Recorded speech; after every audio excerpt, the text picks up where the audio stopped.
Do you have questions about your employment rights? Ask a Lawyer is here for you. Each week, experts from employmentlawyer.ca answer your questions. Visit cp24.com/ask-a-lawyer and watch Wednesdays at 9:30 p.m. on CP24.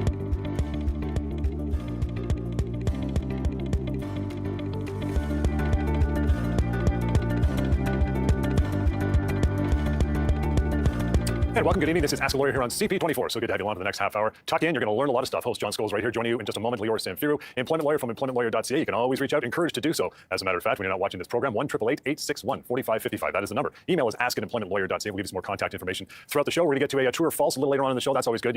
Historically, Lior would ask me the questions and I would get them all wrong, so I've kind of turned the tables for the last 10 years. So that doesn't happen anymore. So you're going to get the proper information in just a few minutes. So that's good. We always start off, Lior, with the week that was something that you've been working on, pal. What would that be this week? I promise not to put you on the hot seat this week. I'll go on the hot seat myself, but it's great to be here. And it's great to talk about employment law and to hopefully try to demystify this topic. We all have rights. We all have jobs. So those rights and those jobs often connect, and we need to understand what to do if you're facing a workplace problem, if your boss gave you an ultimatum, if today was your last day and you lost your job, what does it mean? How can it happen? And what should you do about it? On the show, we talk about these things and many, many other things. So by watching us, you'll be better informed, better educated with respect to your workplace rights, and that's a good thing for everyone. And of course, I can tell you a lot of information on the show. What I can't do is listen to you. So for me to listen to you and to tell you about your specific situation, you can reach out to me afterwards. We'll give you that contact information throughout the show, so don't hesitate to do that. But as I always do, I want to start off with a situation that came across my desk. I spoke with a lady that for 12 years had worked for the same small retailer. Well, about 3 years ago, that business was sold to a new owner, and she continued working with the buyer. No changes. Her job stayed the same. Her work location, pay, everything stayed the same. Fast forward 3 years later to now, the company is shutting down, and they let her go. The company says, well, you've been with us for 3 years, so we're going to give you 3 weeks severance, and off you go. Well, for some people, that may think, well, it's kind of a week per year. Is that okay? False, wrong, not even close to being okay. Well, let's start with the fact that 3 years ago, when the business was sold, the new company inherited her service. That's what happens with the sale of a business. If you continue working with the buyer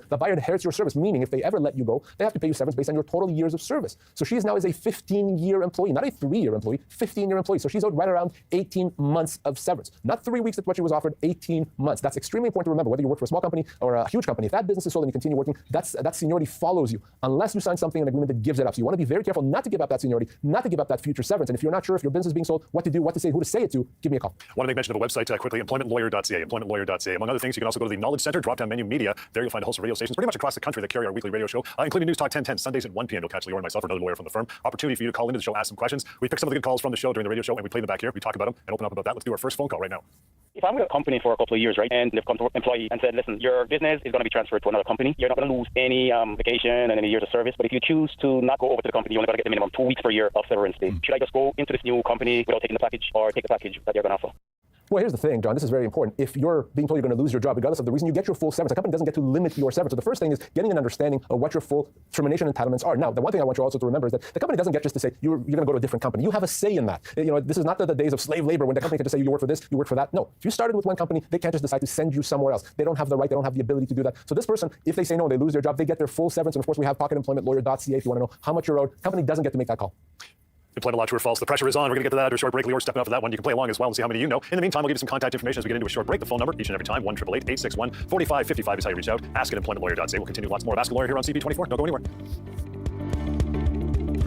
Do you have questions about your employment rights? Ask a Lawyer is here for you. Each week, experts from employmentlawyer.ca answer your question. Visit cp24.com/ask-a-lawyer and watch Wednesdays at 9:30 p.m. on CP24.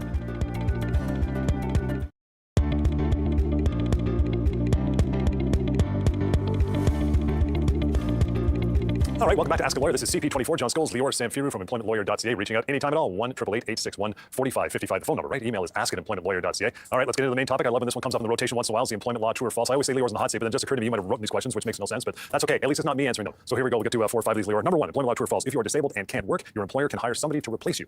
So yeah, I am cheating because I did write these, so I kind of know the answer. But this one actually may surprise people in all seriousness, John, because that statement is actually true. Your employer can actually hire a replacement if you're off on disability leave. And the reason for that is an employer is allowed to run its business, and if the position you're in has to be filled while you're off because someone needs to do it, then your employer is allowed to bring someone to do it. Now, that does not mean that just because you hire there's a replacement doing your job that you're let go. It doesn't mean you don't have a job. All that means is when you're ready to come back to work, whether it's after a month or after a year, your employer has to make all efforts to bring you back. If your position exists, they have to give it to you. If the position doesn't exist or it's not available, they have to try to find something else for you. And if they've tried and if they can't, that there's nothing there, then and only then can they consider letting you go with your full severance. But the fact that you've been replaced in the interim doesn't mean that your employer's done something wrong. The key point in time is the one when you're ready to come back to work. Okay, employment law true or false? Number 2, Lior, is this. It's okay for your employer to demote you as long as your pay is not reduced. juice. They don't touch the money. Well, this one is absolutely false. A demotion is a big deal. Even if your pay has not changed, a demotion means your status within the workplace has been impacted, your future career and career goals may be impacted. It's not something your employer is allowed to do. A demotion, if it's a true demotion, where you're in a less senior position, can result in what we call a constructive dismissal, even if the pay is the same. So if your employer does demote you, you may have the ability to treat that as a termination, to consider it to be a termination and get your full severance at that point. So no, it's not true that you can be demoted if your pay is the same. That's absolutely false. Okay, number 3, true or false? It is you are better off not having signed an employment agreement with your employer.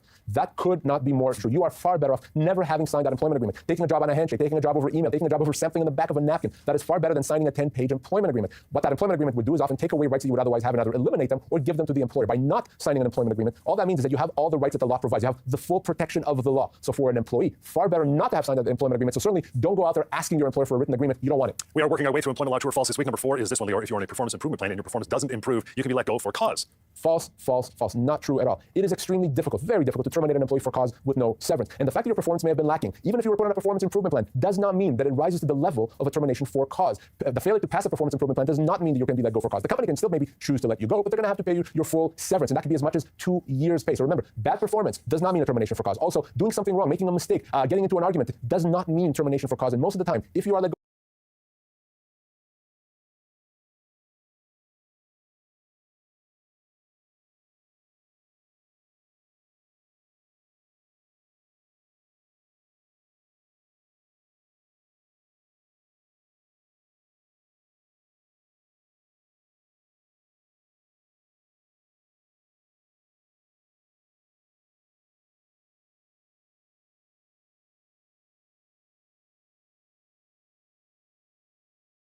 The federal government is demanding that major Canadian grocers come up with a plan to help stabilize prices, which has drawn pushback from the food industry. Prime Minister Justin Trudeau says the call comes as Canadians continue to struggle with inflation. He says the government will be asking the 5 largest grocery companies, which include Loblaws, Metro, Empire, Walmart, and Costco, to come up with that plan by Thanksgiving. For more on this, we're joined live by Mike Von Massow, who's a food economist and associate professor at the University of Guelph. Thank you so much for joining us, Mike. Let's get right into it. A plan from grocers. What could that look like?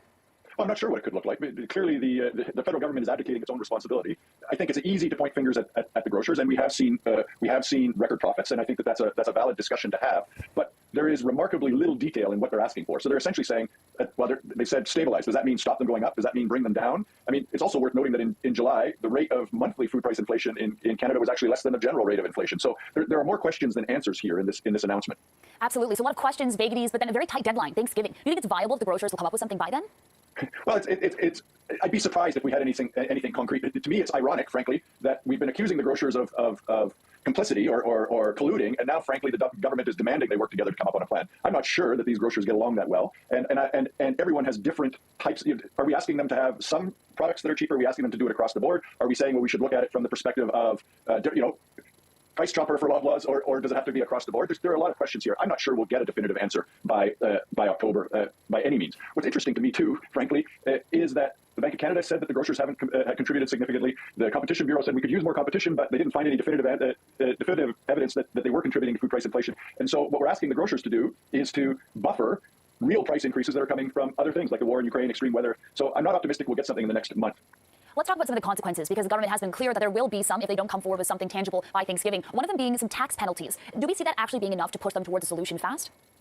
Well, if we tax the grocers more, the only way taxes work is if grocers avoid them and do stuff on prices. If they don't do something on prices and then the government taxes them more highly, unless they transfer that back to Canadians, like they did with the GST thing this past summer, it won't really have any impact on us as Canadians. So what the government is hoping here is that the threat of taxation causes the grocers to do something that's poorly defined. Again, we don't know. Does it mean change their profit levels? Does it mean staples? Does it mean specific stores? Does it mean everything? We don't know. So my guess is that this won't do a lot to help Canadians unless grocers respond specifically and come out with something. And I expect that they'll say something at some point. Right. And just last question here, Mike. A lot of critics out there might say, I don't trust the grocers to come up with a plan. Any plan that they have for us won't be a good one. How do we balance that, both the government and grocers, to making sure that whatever plan is put forward, that it's something that people are happy to see?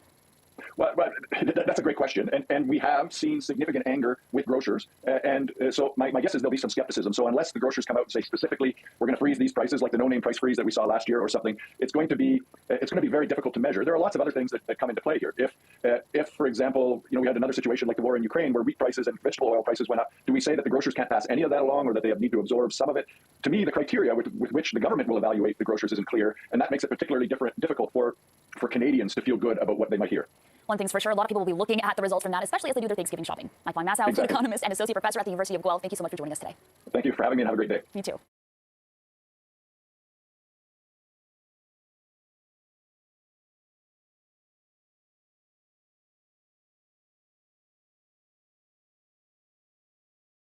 Police in Toronto have made an arrest after a transit user was hit with a brick on a bus. A 28-year-old man has been charged with 5 counts of assault. Police believe he got into an argument with other passengers on board the bus, so he got off, managed to get a hold of some bricks, and then threw them at 2 other riders. 1 person hit in the head. He is expected to recover. The incident renewing calls for more security on Toronto's public transit system. I think they should put more security, on the system, The drivers, they face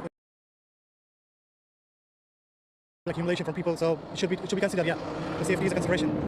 Well, this is the latest in a series of violent incidents on the TTC, Toronto Transit Commission, so far this year, including 3 stabbings.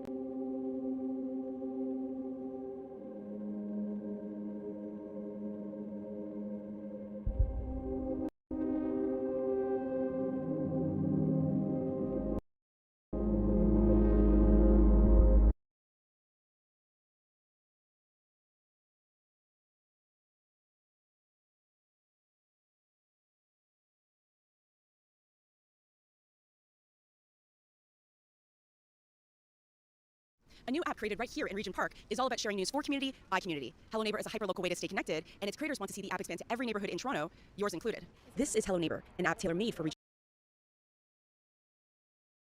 Park. Soft launched last March, it features neighborhood news, job postings, hyper-local events, and more. Communications coordinator Ibrahim Afra says Hello Neighbor is the first app of its kind in Toronto. It combats stereotypes by showing Regent Park through community members' eyes. We do have violence with our young people, but that is not the pinnacle of the whole story. The pinnacle of the whole story is that where residents gather, where residents come together to bring change, and we have many stories about how that happened.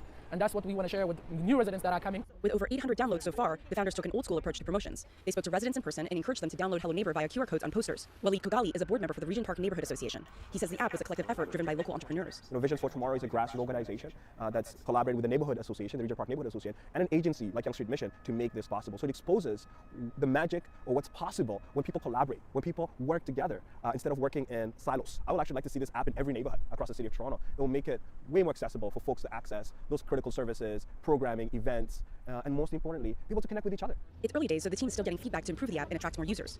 Locals who've seen Hello Neighbor say there's a lot of promise. If you are looking for a job in Regent Park and you live in Regent Park, this is the perfect way to find it. So I don't live in the community, but I work here, and I think this would be a really useful app to know of other things that are going on in the community. These days, news is harder to access because of the C18 Canadian media blackout. So Afra's focus is on making Hello Neighbor an essential hub for Regent Park. It's run by local residents with the support of so many stakeholders. Majority of the apps that you see I would say is a top-down approach, while this one is a bottom-up approach where everybody's collaborating. How do we make it as useful as possible? Signing off, I'm Anita Lee of the Green Line reporting with City News.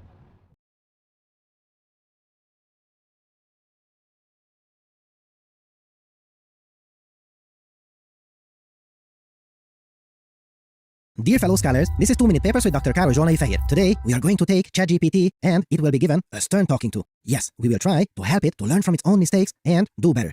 Can it? Well, let's see together. But first and foremost, how do we do this? Well, these large language model assistants can typically be improved from the inside by reprogramming them. However, not in this paper. Here is a crazy idea. Let's try to improve it by reprogramming it from the outside instead, with linguistic feedback. Yes, get this, it will get a stern talking to. Now, I hear you asking, Doctor, that is crazy. How do we do that? Well, here is an example. First, we ask it a history question, and we get an answer that is incorrect. Now, we ask the AI to reflect on its mistakes, and now it learns that the answer should have been a series of wars, not just one war. And now, with this in mind, we can ask it again, and bam! There we go. And this concept works for decision-making, programming, and reasoning-style questions as well. That is fantastic. But how much of an improvement can we expect using this technique? Well, when running OpenAI's Human Eval dataset, which is a task with more than 150 programming problems, these problems are handwritten to make sure the AI cannot have seen these problems before. So, how does it do?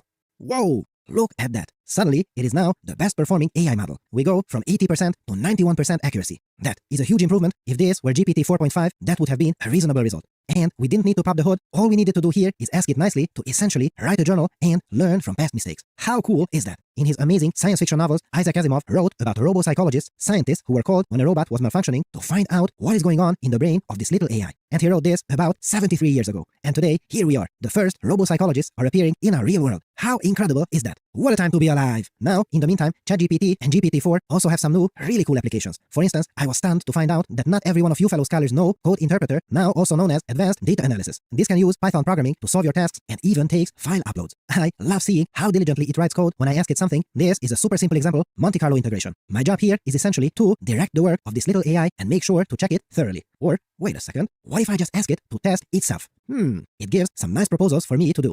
Wait a second, how about you do all of these, little AI? And I am absolutely loving how it is going to town and checks the validity of its solutions from several different angles. We even get a beautiful little plot of this classic experiment. This tool is an absolute powerhouse, and I feel that as it improves, programming computers will be available for everyone in the world. Loving it. This is just incredible. And don't forget, this can take files from us, and it can also give files back to us transformed. Thus, we can even ask it for a little movie editing, or you can upload your favorite Spotify playlist for it to analyze. It undergoes statistical analysis, and if you like explanations better than visualizations and bar charts, you can even ask it to explain all this in plain English. How cool is that? Wow. So, as you see, ChatGPT hasn't even been out for a year, and it has improved leaps and bounds. You can have this incredible intelligence trained almost on the whole internet right at your fingertips. If you're looking for inexpensive cloud GPUs for AI, Lambda now offers the best prices in the world for GPU cloud compute. No commitments or negotiation required. Just sign up and launch an instance. And hold on to your papers, because with the Lambda GPU cloud, you can now get on-demand H100 instances for just $199 per hour. Yes, $199. And they are one of the first cloud providers to offer publicly available on-demand H100 access. Did I mention they also offer persistent storage? So join researchers at organizations like Apple, MIT, and Caltech in using Lambda Cloud instances, workstations, or servers. Make sure to go to lambdalabs.com/papers to sign up for one of their amazing GPU instances today. Thanks for watching and for your generous support, and I'll see you next time.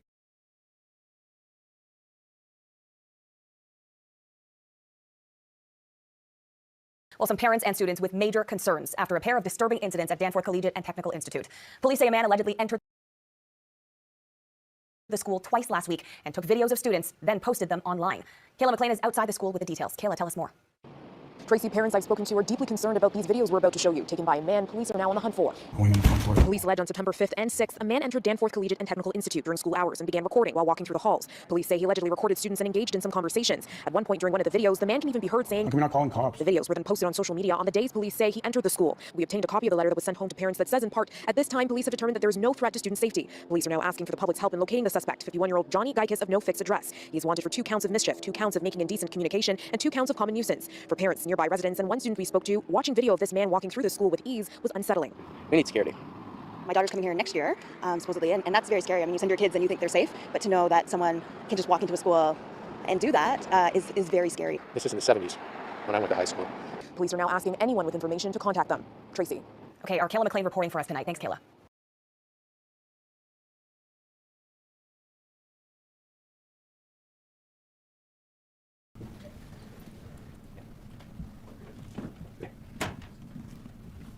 Good morning, everyone. Before I provide my update, I would like to address a response to a question posed when I appeared before you earlier in the week. In no way did I mean to suggest that we were not treating this serious outbreak with urgency. As my comments clearly reflected, the response to this outbreak by our clinical and our public health teams was done with great urgency, with professionalism, and with immediacy. I extend my appreciation once again to all those directly involved in this incredible response to this very significant and distressing public health emergency. This has been an extremely anxious and difficult time for many people, particularly young children and their parents. As a father, I understand the fear, anger, and deep concern that they are feeling. If my comments did not adequately convey that, I apologize. Please let me be clear. The response to this outbreak has been swift right from the start. From our public health inspectors, to our medical officers of health, to our wonderful physicians, nurses, and lab staff, everyone has worked tirelessly to look after and protect patients and families and to get to the bottom of what happened here. As a physician, I can tell you that there's nothing more difficult than seeing sick kids. You want to do everything that you possibly can to look after them and help them get well. My focus, and the focus of everyone involved in this situation, is to help these kids get better and to ensure that no other child goes through what they are going through. This is my commitment to all of you. This situation remains very serious. However, we're somewhat heartened by the fact that it appears that the number of patients in hospital has stabilized over the last couple of days. As of today, a total of 337 lab-confirmed cases have been reported in connection with this E. coli outbreak. There are currently 12 patients receiving care in hospital. This is encouraging, as it's a decrease of 8 compared with 2 days ago. Lastly, 10 patients have hemolytic uremic syndrome, and 6 are receiving dialysis at Alberta Children's Hospital. We have also confirmed that there are 26 secondary transmission cases of this E. coli bacteria. This occurs when someone has contact with one of the patients directly linked to the outbreak. All are within households already linked to this outbreak. This relatively small number of secondary transmissions highlights the fact that the quick response to this outbreak and communication with families has helped to limit the spread. I do want to provide an update on one additional positive case of a child from Calgary who does not attend one of the implicated daycares. I became aware of this positive test result just last night. However, symptoms had begun in this child over the long weekend in September. Our staff are investigating a possible link to this outbreak, but there's no confirmation that it is directly linked at this point. Now, out of an abundance of caution, the affected area of the daycare that this child attends is being temporarily closed. I provide this information this morning just to give the clearest possible picture of this situation. It's also a reminder that it is sadly routine for us to see small numbers of E. coli cases each week, even in children. And it also highlights just how complex the investigation into this outbreak can be, as each case needs to be thoroughly followed up with linkages determined. It's important for it's important for parents to monitor their child for symptoms. If your child is sick, please keep them home. As parents, you know when they need to be seen by a healthcare professional. If you do not have a young child yourself, please remind your friends and your family who do. It is far better to be safe than sorry, and the actions that we take in these situations can make a huge difference. To parents dealing with sick children, I know how unsettling it can be to hear these statistics, knowing the potential impact on your child's health and well-being. I want to reassure you that we are on top of this, and we are monitoring it very carefully. We anticipate that lab-confirmed cases of E. coli will continue to increase as test results come back, but we are cautiously hopeful that we won't see significantly more children with severe illness. I acknowledge, though, that this is of little relief to the parents of those children who remain in hospital. But it may suggest that while we're not completely out of the woods yet, we are beginning to see the health impacts of this outbreak start to wane just a bit. As some of you will be aware, the closure orders issued for all 11 daycare centers linked to this outbreak have now been rescinded following re-inspections by public health officers. These daycares have addressed the risks and they've met all the requirements under the Public Health Act related to sanitization and safe operations of their facilities. This includes, but isn't limited to, having supplies of all approved sanitization products in place, guidance for hand washing and sanitization available to all daycare staff, and guidance for food handling and service at each facility. In addition, children and staff from facilities with confirmed cases must meet certain requirements, including providing negative stool samples before they can return to a daycare.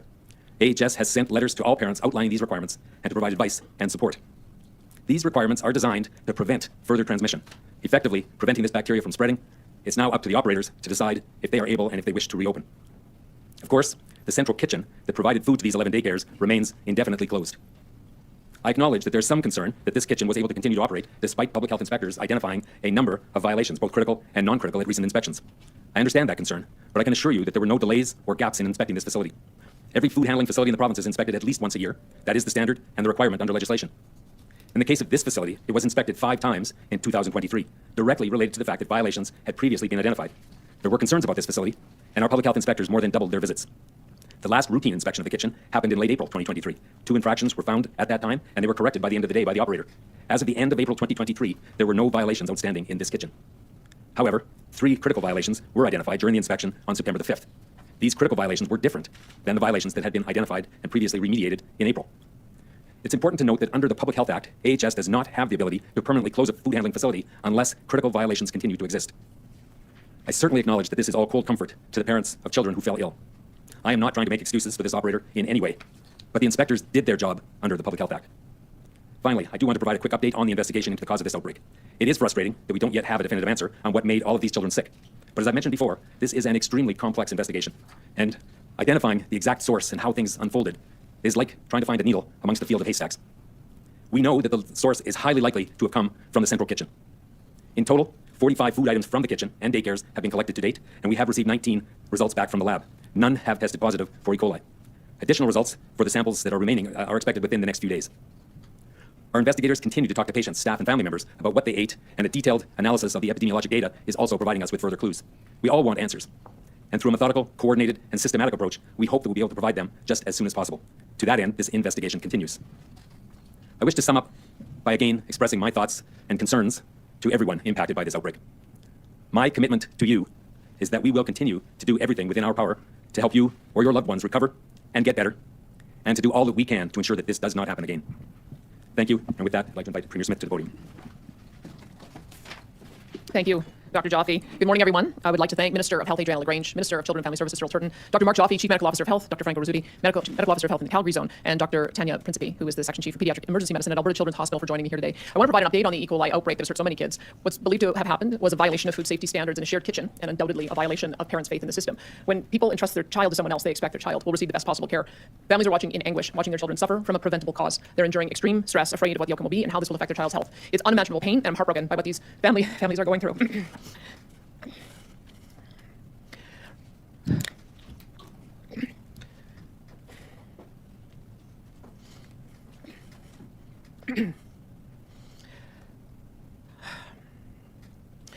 Right now, the most important comfort I can offer is the promise that each sick child is getting the best possible care. And I would just like to thank all of the medical professionals who have been doing everything they can to treat and to heal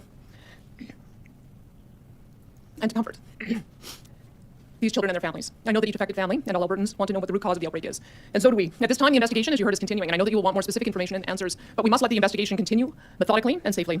I assure you, we will get to the bottom of this. We will identify the cause, and we will put in place the necessary measures to ensure this does not happen again. I want to be clear, the kitchen believed to be responsible is closed indefinitely, as Dr. Joffe has said, and we will have more to say on this subject once the investigation is complete and we've reviewed the findings. And while the situation develops, I would like to explain how our government is supporting the families harmed by this horrific experience.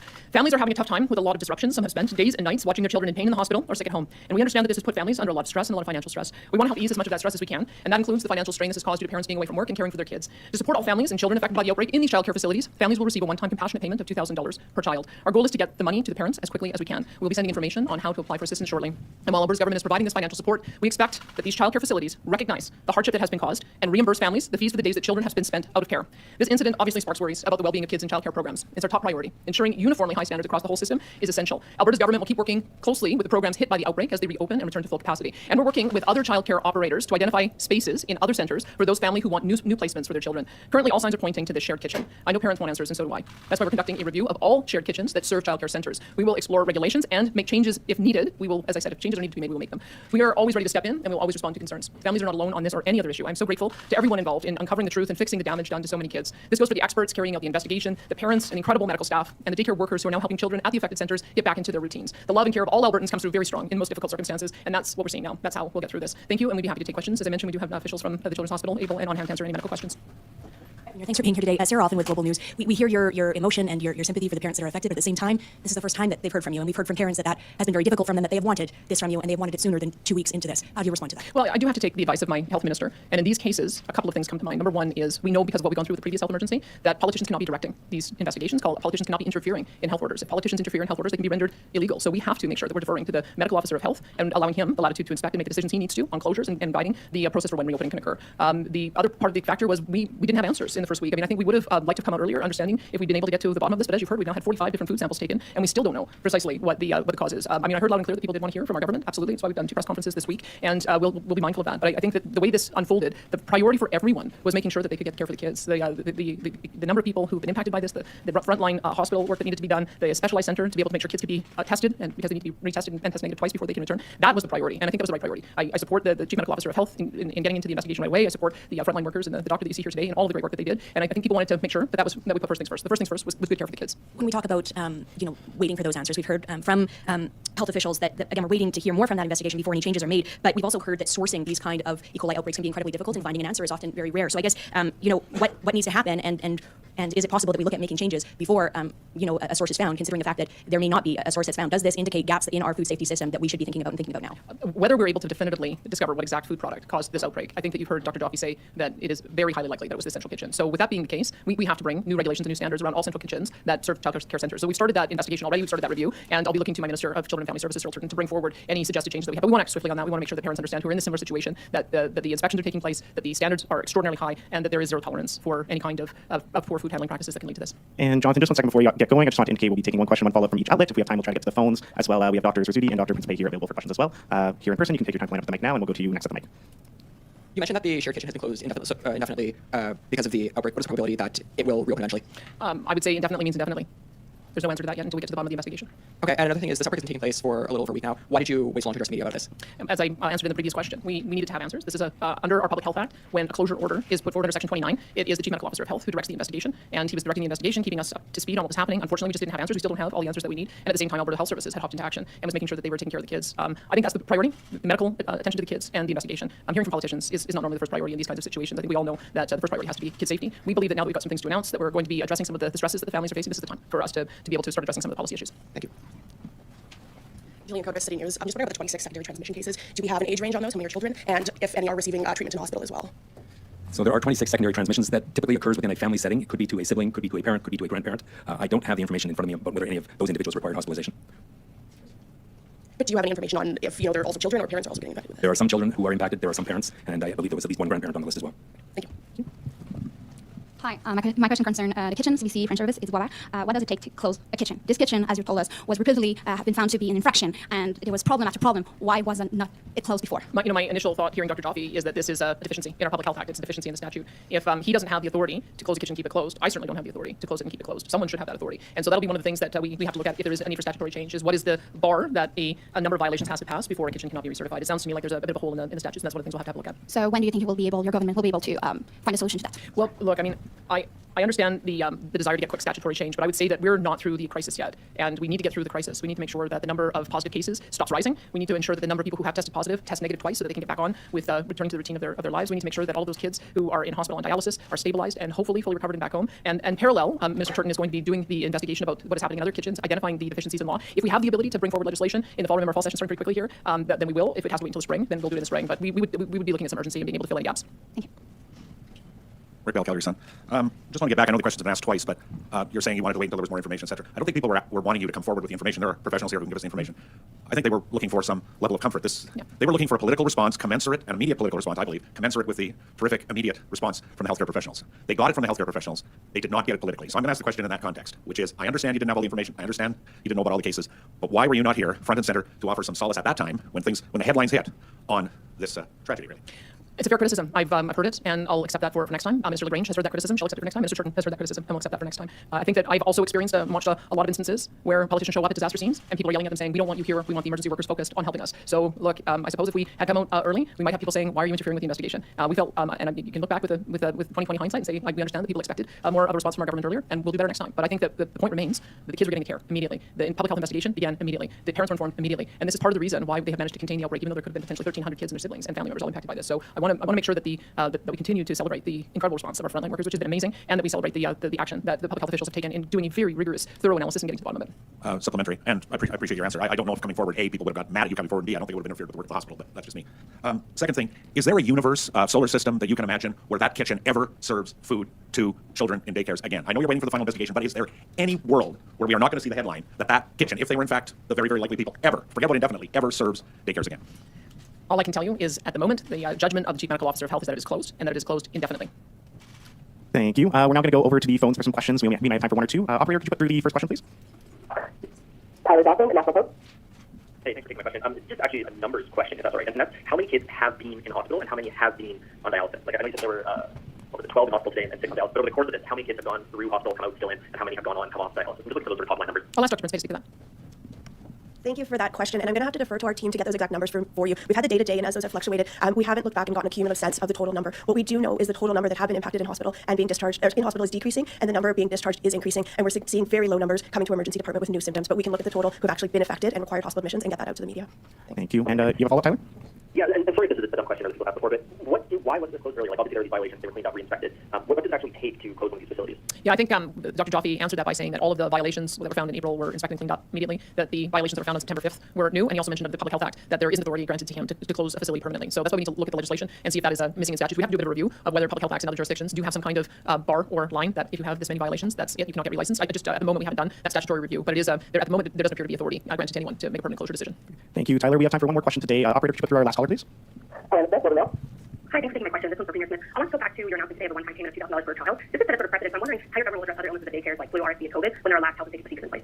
Well, I think with this in particular, I mean, we've just come off, for instance, a pretty serious fire season where people were disrupted, and we have a mechanism where when people have that kind of disruption, they can get a compassionate payment of $1,250 per person. I think it's $500 per child. So that was the thinking behind here, is that we know in this circumstance, really quite extraordinary, that you've got a number of families who are still not able to have their children return. It's disrupting the family income, and we wanted to make sure that if there were additional financial pressures, that we could give a compassionate payment to assist them with that. That being said, we also believe that it's the daycare operator's obligation to make sure that they're delivering service and are getting paid for service they deliver, and if they're not delivering service, that there is a refund. And so we would hope that would occur as well. This is unprecedented. I can't think of another circumstance where we have seen this many cases stemming from a single incident like this. And when extraordinary emergencies occur, we have the latitude to make these kinds of decisions. And so that would be I hope this doesn't happen again. We're going to do everything we can to make sure it doesn't happen again. But that's the reason why we've taken the approach we have. And did you have a follow-up, Lana? I do, yes. I wanted to also touch on what you said earlier. You said you directed a review into regulations and standards around all central kitchens that serve childcare centers. Can you provide more details on this review, like who's involved, how long you expect it to take, and there'll be any recommendations to changes to the Public Health Act? Well, a couple things. So it's going to be led by Minister Cyril Turton out of his ministry, and we are getting started on that. We have I don't know if you have any more details about how many kitchens are in the circumstance, or you're just beginning a review. So he's just beginning the review, so we'll have more information as he goes along. The Public Health Act changes that we may make would not be coming this fall. We're very close to starting legislative session, and so whatever Public Health Act changes we get, I hope we would get recommendations before the end of the year, so that we're in a position to be able to bring through any changes in the spring. Thank you, and that will conclude today's press conference. Thank you everyone for joining us.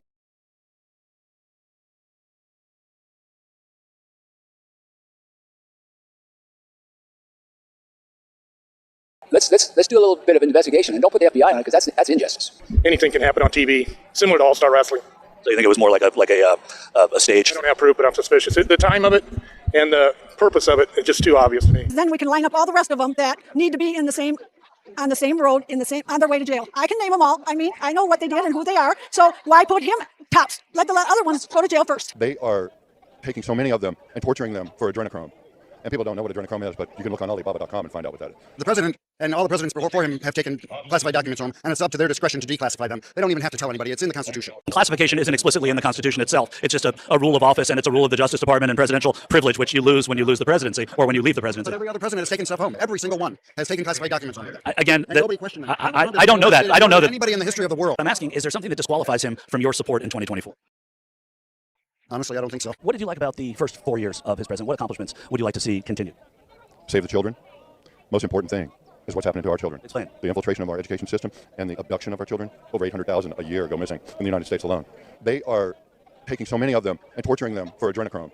And people don't know what adrenochrome is, but you can look on Alibaba.com and find out what that is. They talked about it on the Ellen DeGeneres show, Sandra Bullock, and they were laughing and joking about the fact that they were using it to stay young and healthy. If former President Trump were to be indicted and found guilty for classified information for what he did with the Trump Organization in New York, if, this is totally hypothetical, would that disqualify him in your mind to be president? Absolutely not, because then we can line up all the rest of them that need to be in the same, on the same road, on their way to jail. I can name them all. I mean, I know what they did and who they are. So why put him tops? Let the other ones go to jail first. Never has any president been ridiculed and chased after and harassed, and the entire family, I might add, as Trump has. Nobody touches anybody else's children, wife, family, and no matter what it is, if it's personal or... But couldn't it be, and I'm asking this again objectively, couldn't it be that it's Donald Trump, and that's why, because he has done things that are nefarious or objectionable or illegal? And has he done any... I don't know, I'm asking. I'm asking you. Okay, now, but has he done any more than Biden or anyone else? I'm only going by what the courts have said. What I'm saying is there's only one man who was impeached twice who's had all these, court cases in his post-presidency, and that's why I'm asking, do you think, what if there's fire where we see smoke? Yes, well, I don't believe that. We all know what happened to Speaker Pelosi's husband this weekend, but what do you think about what happened there? It was a stage farce. In what way? Well, it just served a political purpose, and it seemed like something they would cook up, similar to Jesse Smollett. The guy who came in, the guy who did it and has now said what happened, and he talked about what he did, do you refute that and think that there's another story to it? Anything can happen on TV, similar to All-Star Wrestling. So you think it was more like a stage? I don't have proof, but I'm suspicious. The time of it and the purpose of it is just too obvious to me. And the first day I heard about it, I thought it was fake news. I don't know all the details. I just suspect a skunk. The speaker's husband was attacked. What do you think went on out there? That's a flat out. It's you know what All-Star Wrestling is. It's all that's another fake thing, just to distract the people. Let's do a little bit of investigation and don't put the FBI on it because that's injustice. So you don't talk all day, yeah, but you don't believe it really happened, but basically.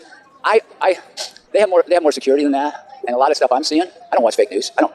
But I watch the guys that have their lives on the line and or their livelihood. That's who I'm going to trust.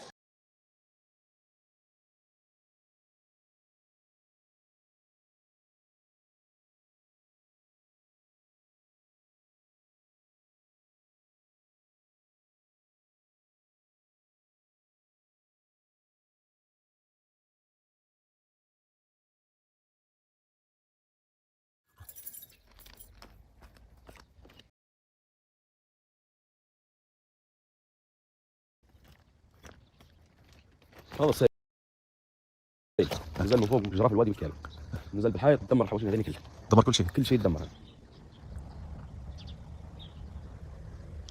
هو ما حتى السكن ما عادش يصلح السكن، ما في حائط وفي عالم عدى فيها بالكامل، ويعوض الله ان شاء الله. قلت لك الوادي جا من فوق الميه سيل، جا من فوق خضها كلها من هنا، ما عادش فيها حاجه بك.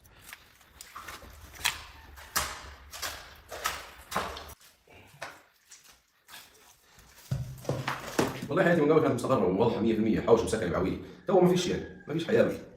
تو ما فيش بتدور على حوش، تدور على سكن، ما حتى المكان تصلح فيه بالسكن ما عادش يصلح. الحوش من لورا طايح، التملي بتاعها راجع على الهواء، وشوفت عينك قدامك. حتى سيارة بتجيب لك مية ما في، الجعب الصف الصحي ضار من السيل. فهمتني؟ ما عادش تصلح، بتحط عليه فلوس فوق الفلوس.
From job searching to building a resume, the Toronto Public Library has been helping people find work and secure employment for several years. And coming out of the pandemic, they noticed the need for another vital service. We just launched earlier this year a virtual interview room service. It's a service that offers a designated, free, quiet space for people to conduct online interviews. The pilot project has been launched at the library's Malvern branch and here at the North York Central Library. Service manager Erin Anderson says the idea was spearheaded by library staff who noticed customers were lacking both a private space and access to the technology required for virtual interviews. So they submitted the idea to the City Librarian Staff Innovation Challenge. It's an annual challenge through the City Librarian's office, and it's for staff, and it's to encourage and foster an environment of creativity and innovation for staff to better meet the needs of the community. The room has everything you need for a virtual job interview. We've got a computer, there's a headset, webcam, even a ring light. Plus, they've kept accessibility in mind, so there's a specialized keyboard, mouse, and both the chair and desk are height adjustable. Plus, we do offer a 1-hour prep appointment so that they can learn about the technology and prepare for the interview. The practice session as well as 2-hour interview appointments can be booked in person, over the phone, or by emailing the library's Business, Science, and Technology department. At the North York Central, we're averaging between 40 and 60 bookings a month, and about 5 to 15% of those are the 1-hour prep appointments, so the rest are for live interviews. And at our Melbourne branch, they're getting between 20 and 30 appointments a month. They do have slightly reduced hours. Currently, there is no end date for the pilot, and expanding the program will depend on how successful it is. But Anderson says initial feedback from library customers has been exceptionally positive. People who have used the room have been delighted that the space has been available for them when they need it. Customers have praised staff for their ability to not only provide this service, but to assist them during a stressful time when you're trying to plan for an interview. And popularity or demand for it is growing as well as the service becomes more known in the community. Dilshad Berman, City News.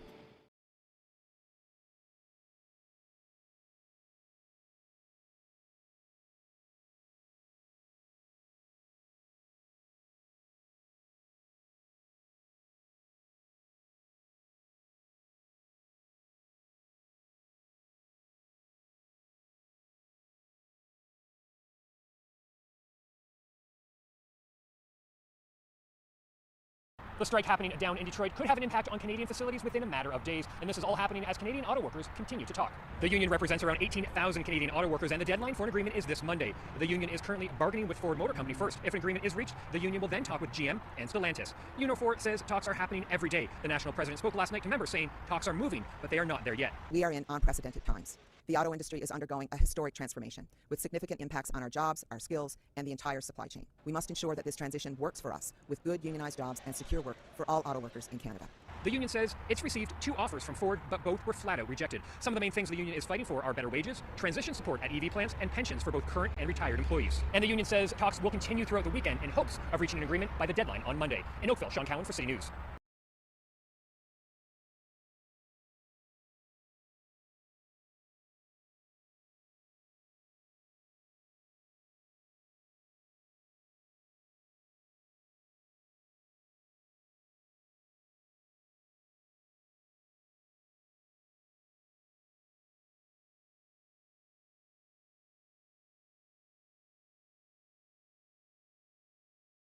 The Toronto International Film Festival is heading into its final weekend. Strikes ongoing have really affected this year's festival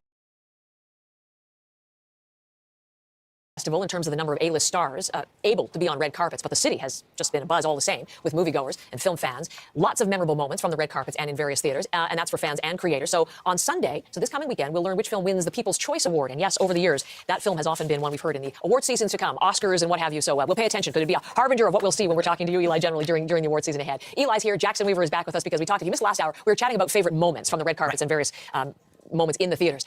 213 films screened at this festival, and we've asked you to pick your top 3. That's a tough job. Go ahead, Eli, you start. I've covered a lot of ballet. Yes. I have interviewed dancers backstage. I've watched many ballet performances. What Swan Song, a documentary by Chelsea McMullen, captures is remarkable. Now, on one level, this is about Karen Kane directing her version of The Black Swan. And already you have so many layers there because Kane, who danced in it, and now as the head of the National Ballet of Canada. But what makes this so remarkable, one, are the other characters. The veteran kind of prima ballerina who herself is kind of struggling with an injury and some challenges. A younger ballerina still kind of breaking into a scene with sort of a punk energy who is just in the ballet kind of core, but also has her own arc. So you have different dancers at different layers. But then also what is so amazing is how the director captures not just what it looks like, how it feels like. And I don't mean the grace. I don't mean always the beautiful parts. I mean the marathon, the hurt, the struggle, the battle, the chaos. Never seen a dance documentary, anything like that. That is Swan Song. Now we're going to go from art to horror. The Zone of Interest is from Jonathan Glazer. This is a guy who gave us Sexy Beast. And it asks, how do you live a life in the shadow of one of the most horrifying atrocities ever? That is the main character. He is a Nazi commander. Him and his family have a beautiful home in Poland that shares a wall with Auschwitz, the concentration camp. And much of the film focuses on just their banal domestic life. Just having a day, the kids playing in the pool, going down the slide, but in the background are the chimneys and the plumes from the crematorium. And sometimes at night, as they're going to bed or talking, you hear gunshots or screams. So this, in a way, is theater of the mind. It is what is implied and how they are living with that and what they have done. It never shows you, it just, you have that feeling and very much the sound. And it is a haunting, I would say, masterpiece. I'm going to finish with Sing Sing. You mentioned People's Choice. I hope it's a contender. I'm going to go back to art. This is about the power of art. This is based on a true story in a documentary. That is Coleman Domingo. He plays Divine Eye. He is the founder of a group that is called RTA, Redemption Through the Arts. Prisoners in this prison, Sing Sing, put on performances. And he's also in the movie Rust, and that's what you're seeing there. But I want to talk about Sing Sing. And they use theater as a way to escape from their predicament and rediscover their humanity. Coleman Domingo is amazing. He's in multiple films at TIFF. But Clarence Macklin, there's a lot of actual ex-prisoners playing themselves in this film. And he is like this diamond in a rough. He plays Divine Eye, and he is just Sing Sing. Sing Sing, amazing. Isn't that the one you told me there was a sustained standing ovation? Just standing, just spontaneously, which does not happen very often at screenings. All right, those are your three. You'll do time too. Oh my goodness, I have not seen Sing Sing, but Swan Song, fantastic. I was actually a dancer for about 15 years, and this is one of the few movies that really showcases the art of dance. Love it. So interest, amazing. But my movie's first one, the very opposite, silly comedy, Hitman, starring Glenn Powell, but also directed by Richard Linklater, which I don't know if you'd expect. It's a very silly comedy about a guy who is a philosophy professor, and he moonlights as an undercover cop, I guess. And he pretends to be it's a comedy? It's a comedy. It's very silly. It's a dark comedy. He's pretending to be a hitman. He's trying to arrest people who are trying to hire hitmen, and then he meets this one woman who's trying to assassinate her husband. You see her there, and he unfortunately falls in love, ends up trying to help her. Amazing. Moving right along, another movie I loved, Ezra. This movie is a very heartfelt movie about starring Bobby Cannavale as a father with his estranged wife, played by Rose Byrne, in real life in a relationship. They have a son, an 11-year-old boy who struggles with autism, trying to figure out how to best help him, how to best serve him. Unfortunately, the decision that Bobby Cannavale's character makes is to kidnap his son and take him across the country. I didn't see that coming. It's a little strange, but it's surprisingly heartfelt, surprisingly amazing, surprisingly affecting, and just wrapping it all up. The most amazing movie I saw at this festival, The Holdovers. According to the whole I buttonhole Jackson. How are you liking the festival so far? He goes, the Holdovers. Obviously, because we love Paul Giamatti. Paul Giamatti, we love him. It's directed by Alexander Payne. He was at a screening today, or not today rather, but this week, speaking about how this is a movie he's wanted to make for years. He didn't have the experience. It's set in a East Coast boarding school. Some students have to stay over in the winter. Paul Giamatti's character is a curmudgeonly professor to take care of them. It's a story, it's a setting that Alexander Payne didn't think that he had the wherewithal, the knowledge to artfully do. He had to write this alongside somebody else. I'll say it's fantastic, so heartfelt. Check it out. Perfect Christmas movie. Yeah, very much so. We're Really? hearing about that. Oh yeah, I think it'll probably have a fall-winter release, and it's set around the holidays. The Holdovers, these are the kids that get stuck at the school because their parents haven't picked them up, and so you have these two unlikely characters who come together. Giamatti,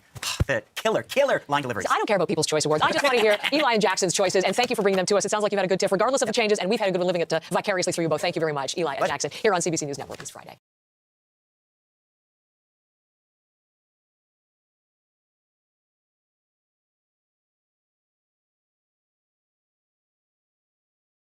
I want to bring you one parent's experience with all of this. John Greenhow is with me. He has a son who's 2.5, one of the toddlers who became sick as a result of this outbreak. He's in Calgary. And John, I thank you for joining me this morning. Thank you for having me on your show, Heather. How's your son this morning, John? He's doing well. He seems to be recovering very well. He's, I think, back to his energetic self. Needs to catch up on a little bit of sleep, but otherwise he's doing well. Well, we can be very thankful, I'm sure, for that after stressful and frightening days. I know his illness had you in hospital day after day after day, and I'm wondering if you can share that experience and just how sick he became. You know, that was actually part of what was confusing about it, I think, was that he wasn't really initially very sick, what with the diarrhea and the vomiting. We had a very light go, all things considered with that. And so because of the way that the situation was communicated to us, we really didn't think much of it at the time. It was initially communicated as a GI outbreak. It seemed as though he just was mildly afflicted, and so we went about our business. But supposedly there's no connection really between the severity of the diarrhea symptoms and the severity of the HELS symptoms. And so once we went to the hospital and started going with routine blood work, the situation became quite scary, quite alarming. And luckily he was cleared after I think we were in the hospital for 6 days, for about 6 hours a day. So he was never admitted. He was never that serious, but there were certainly a lot of worrying signs in his blood work, and there were some very tense days in there. Worrying signs. What was the blood work revealing as far as the impact, John? His platelets.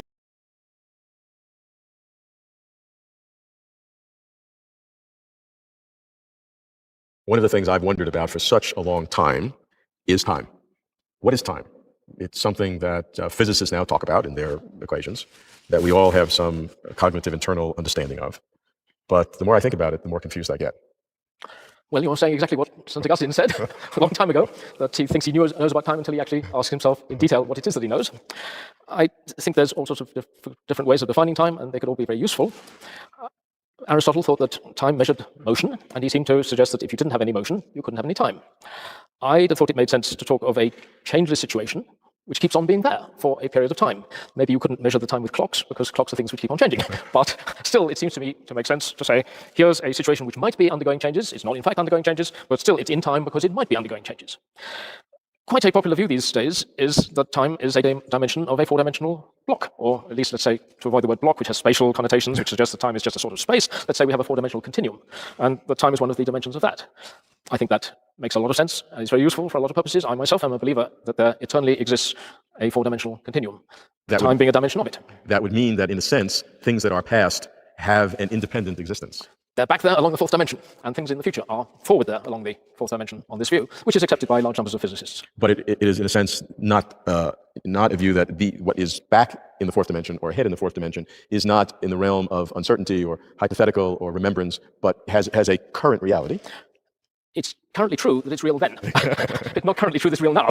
Well, because now we are in this fourth dimension where time moves. No is a particular cross-section of the four-dimensional continuum. But if theoretically one were an observer in a fifth dimension, you can see the whole lot together. Where the four dimensions were this block or this continuum, then there would be this simultaneous existence.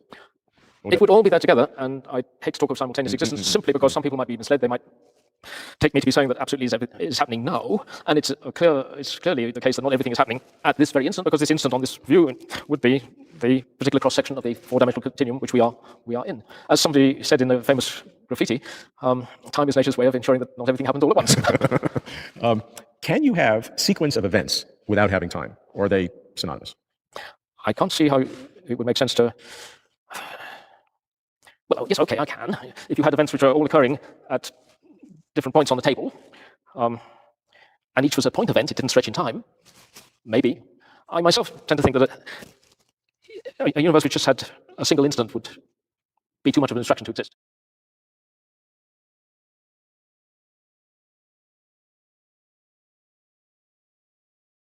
Two events in the life of today's guest.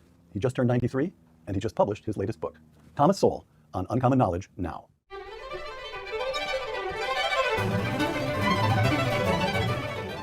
Welcome to Uncommon Knowledge. I'm Peter Robinson. After growing up in Harlem, Thomas Sowell served in the United States Marine Corps, then received an undergraduate degree from Harvard, a master's degree from Columbia, a doctorate from the University of Chicago. After teaching at universities that included Cornell, Brandeis, and UCLA, Dr. Sowell became a fellow at the Hoover Institution in 1977. Thomas Sowell is the author of some 40 books, including his newest volume, Social Justice Fallacies. And this past spring, he turned 93. Tom, welcome back to Uncommon Knowledge. Oh, good to be here. You know, I can't help thinking, reading your background, if only you'd been a little bit more industrious, you might have been able to make a name for yourself. Social justice. Dr. Martin Luther King in 1963, quote, I have a dream. My poor little children will one day live in a nation where they will not be judged by the color of their skin, but by the content of their character. I have a dream today. And you write, Dr. King's message was equal opportunity for individuals, regardless of race. In the years that followed, the goal changed to equal outcomes for groups. What now rose to dominance was the social justice agenda. If the social justice, those backing the social justice agenda, could have everything they wanted, what would the country look like? We'd be killing each other. All right. Can you give me intermediate steps? In other words, what is the social justice agenda? What do they want? They want everybody to have equal outcomes, or as close as they can get to it. Unfortunately, you don't have the preconditions for that. Even in the same family, one of the examples I use in the book is among 5-child families, right? The National Merit finalist is the firstborn just over half the time. That is more often than the other 4 siblings combined. The fifthborn is 6% of the time. And so it was even where you have almost ideal conditions. They're born to the same parents, raised under the same roof, and they're not the same. Because all kinds of things matter, including birth order. Oh, absolutely, absolutely. All right, you take on various fallacies here. Let's take on a couple of them. The equal chances fallacy. Even in a society, I'm quoting you, social justice fallacies, even in a society with equal opportunity, people from different backgrounds do not necessarily even want to do the same things. In American sports, blacks are very overrepresented in professional basketball, whites in professional tennis, and Hispanics in Major League Baseball. Why is that telling? Because the implicit assumption, and sometimes explicit assumption, is that in a world where everything was fair, where everyone was treated fairly, you would have things would be representative of the population demographics as a whole and all these various activities. Right. Imagine a black kid born in Harlem, and he's born with a body identical to that of Rudolph Nureyev, the great ballet dancer. There's the odds are 1,000 to 1 that he'll become a ballet dancer, much less another Rudolph Nureyev. I mean, he would be looked at strangely by all his friends in the neighborhood if he even wanted to do that. What you mean? He wouldn't even think about it. Right. So you mean to say that when you tried out for the Brooklyn Dodgers, you tried out for the pitching position in the Brooklyn Dodgers, and they didn't hire you, you were not being discriminated against? Actually, I was trying out for first base, and the real reason I messed up was that my position was center field. But in order to be a good center fielder, I need hours and hours of practice, and it was a very bad spring. I got very little practice, and so I figured at least I won't go out and make an idiot of myself in center field. So I made an idiot of myself at first base. All right. Chess pieces fallacy. The chess pieces fallacy. Explain that one. Well, Adam Smith had a very low opinion of abstract theorists who imagine that they can control a whole society with the ease with which one puts chess pieces where you want them on a chessboard. And so there's this notion of this inert mass of people down there, and then the wonderfully brilliant people at the top who ought to be telling them what to do. And there's no thought that, first of all, those at the top don't even know it, the people's individual conditions who are very different from themselves. And when they try to help, they can make things disastrous. you discuss a theory of justice. This is under knowledge fallacy. Yes. A theory of justice, which is in certain circles, every university in the country, the philosophy department, political science, you'll get it in sociology. This is the big book on social justice, written by John Rawls, philosopher at Harvard. I'm quoting you, Tom. Rawls refers to things that society should arrange. You quote him, arrange. That's the word he uses. And then Tom Sowell says, interior decorators arrange. Governments compel. It is not a subtle distinction. Explain that. Well, if you're going to try to get some kind of result, you have to specify what kinds of mechanisms you expect to get that result. And different mechanisms, whether it's the government, the market, the Red Cross, whatever, they have their own individual things that they're good at and not so good at. And so you can't get the social justice result that you want unless you have the kind of institution that's likely to produce that result. Politics is not that kind of institution. And yet they all implicitly rely on government. Yes. Redistribution of wealth, using legal regimes to adjust the proportions of various groups that get certain jobs. They all rely on government. And what's distinctive about government is it's the one institution that can send you to jail. Yes. All right. And the point is that's dangerous. We shouldn't want more government, more hands in the power of the politicians. Yeah, one of the real problems is that you have people making decisions for which they pay no price when they're wrong, no matter how high a price other people pay. And right now, the homicide rates are beyond anything that were around, let's say, prior to 1960. And I mentioned 1960 in this case because that's when the Supreme Court remade the criminal law. They discovered rights in the Constitution that no one had noticed for over a century, and they were impervious to evidence. So contrast your neighborhood in Harlem when you were an 8 and 9 and 10-year-old boy with what we see in neighborhoods in Chicago today. Oh my gosh. People are astonished when I tell them I grew up in Harlem. I can't remember ever hearing a gunshot. And then I checked with my relatives who grew up in similar neighborhoods in Washington and down in North Carolina. They never heard a gunshot when they were growing up. I remember going back to Harlem some years ago to do some research at high school. And I looked out the window and there's this park there near the high school. And I mentioned in passing that when I lived in Harlem as a kid, I would take my dog for a walk in that park. And looks of horror came over the students' faces. People have no idea how much has retrogressed over the years in the black community. And how much of what progress has been made has not been made by politicians or by charismatic leaders. One of the things that drives me crazy are people who cite trends over time without deciding where they're going to start the time period. For example, as I said, all sorts of wonderful things happened in the 1960s and beyond, and especially for the minorities, the poor, and so forth. So what I did, I said, no, if you start the data in 1960, we don't know how much was a result of that and how much was a result of other things. That also applies in other things. So for one simple one, many people say, Ralph Nader wrote this book in 1965, and as about the automobile safety and so on. As a result, there were laws by the government, and the death rates went down after that, which is true in itself. But the death rate went down at a far higher rate prior to his writing the book. And this was the continuation of a trend that went back another 20 or 30 years. Because car manufacturers, when it came right down to it, had very little interest in getting people killed. Yes, if you kill off your customers, your chances are you won't sell as many cars. Right. The big fallacy, at least I take this as in many ways the heart of the book, racial fallacies. Now, in this section, in this chapter on racial fallacies, you begin, almost all of this book is addressed to the current moment. But in racial fallacies, you start by going back about 100 years to lay out the progressive position in the 1910s and 20s, and for some years afterward. I'm quoting you. In addressing the massive increase in immigration from Eastern and Southern Europe, this massive increase in immigration begins toward the end of the 19th century, carries on through the 1920s. In addressing the massive increase in immigration, progressives claimed that these new immigrants were inherently, genetically, and therefore permanently inferior. So your argument is that a century or so ago, progressives believed roughly the same about Polish and Italian immigrants that whites in the South had long believed about blacks. Oh, yes. All right. Social justice fallacies. I'm going to read a quotation, then I'd like you to take us through this material. With the passing years, more and more evidence undermined the conclusion of the genetic determinists. Jews who had scored low on the 1917 Army Mental Test began to score above the national average on various tests as they became a more English-speaking group. A study showed that black orphans raised by white families had significantly higher average IQs than other black children, close quote. So in the century since this, you call them genetic determinists, which is one way to put it, they were racist. They believe that some races were permanently inferior. Yes, and should be eliminated. And we've learned that's total nonsense. But even more than that, we've learned that IQ is malleable. Is that correct? I'm not sure what you mean by malleable. Well, that is to say that this ranking of... the ranking changed. Jews are stupid in 1917 because they score badly on tests. On tests written in English. Tests written in English, okay. And people who spoke English did better on those tests. Or that blacks have a certain fixed IQ ranking, and then you have black orphans raised by white families. In other words, a different cultural... but even before that study wasn't done until 1976. But even as of the time of World War I, the data showed that black soldiers scored below white soldiers. And this is one of the reasons you need people with contrary opinions to be able to be free to attack things. The people who believe that this was genetically determined, they said, that's it, that's the answer, and they moved on. Some other people said, let's look at it more closely. And they discovered that black soldiers from New York, Pennsylvania, Ohio, and one or two other states scored higher than white soldiers from Mississippi, Alabama, et cetera, et cetera. And as I mentioned in the book, people's genes do not change when they cross a state line. The problem is when you have people who are crusading for some idea, whatever the idea is, and they find some data that fits what they believe, that's the end of the story as far as they're concerned. Which is fine if there are other people with contrary ideas who will look closer for something that goes the other way. And then get listened to. Yes, yes. By the way, you describe in the book the Flynn effect, discovered by your friend, the late James Flynn. Can you describe that? That's fascinating. Well, the idea of the genetic determinants is that you had to rid the country of these inferior races, because otherwise the national IQ would go down over time, because the poorer people had more children than the richer people. And so that went on. Here again, the IQ data there that the genetic determinists were relying on looked like it supported what they said. But Jim Flynn decided that, well, first of all, you have to understand what an IQ score, how an IQ score is arrived at. Whatever number of questions answered correctly is the average at a given time. is given the number 100. Because when you do these tests, especially with children, if a 6-year-old child scores the same as a 12-year-old child, that means the 6-year-old child is either much brighter than usual or the 12-year-old child is a lot less than usual. And so you compare all the 6-year-old children, and whatever the 6-year-old children, how many questions they answer correctly, that becomes 100. And then similarly for all the other ages. Right. So you can do that. And an adulthood, at some point, you simply say adult and non-adult. Right. All right. Now that sounds very innocent in itself, but what happens when people start answering more questions correctly than before? The next generation answers more questions. Now the number of questions answered by the second generation becomes 100. And so over time, as more and more people, black, white, and whatever, are answering more and more questions correctly, the tests are renormed. So having an IQ of 100 in 1925 is not the same thing as having an IQ of 100 in 1935 or 1950.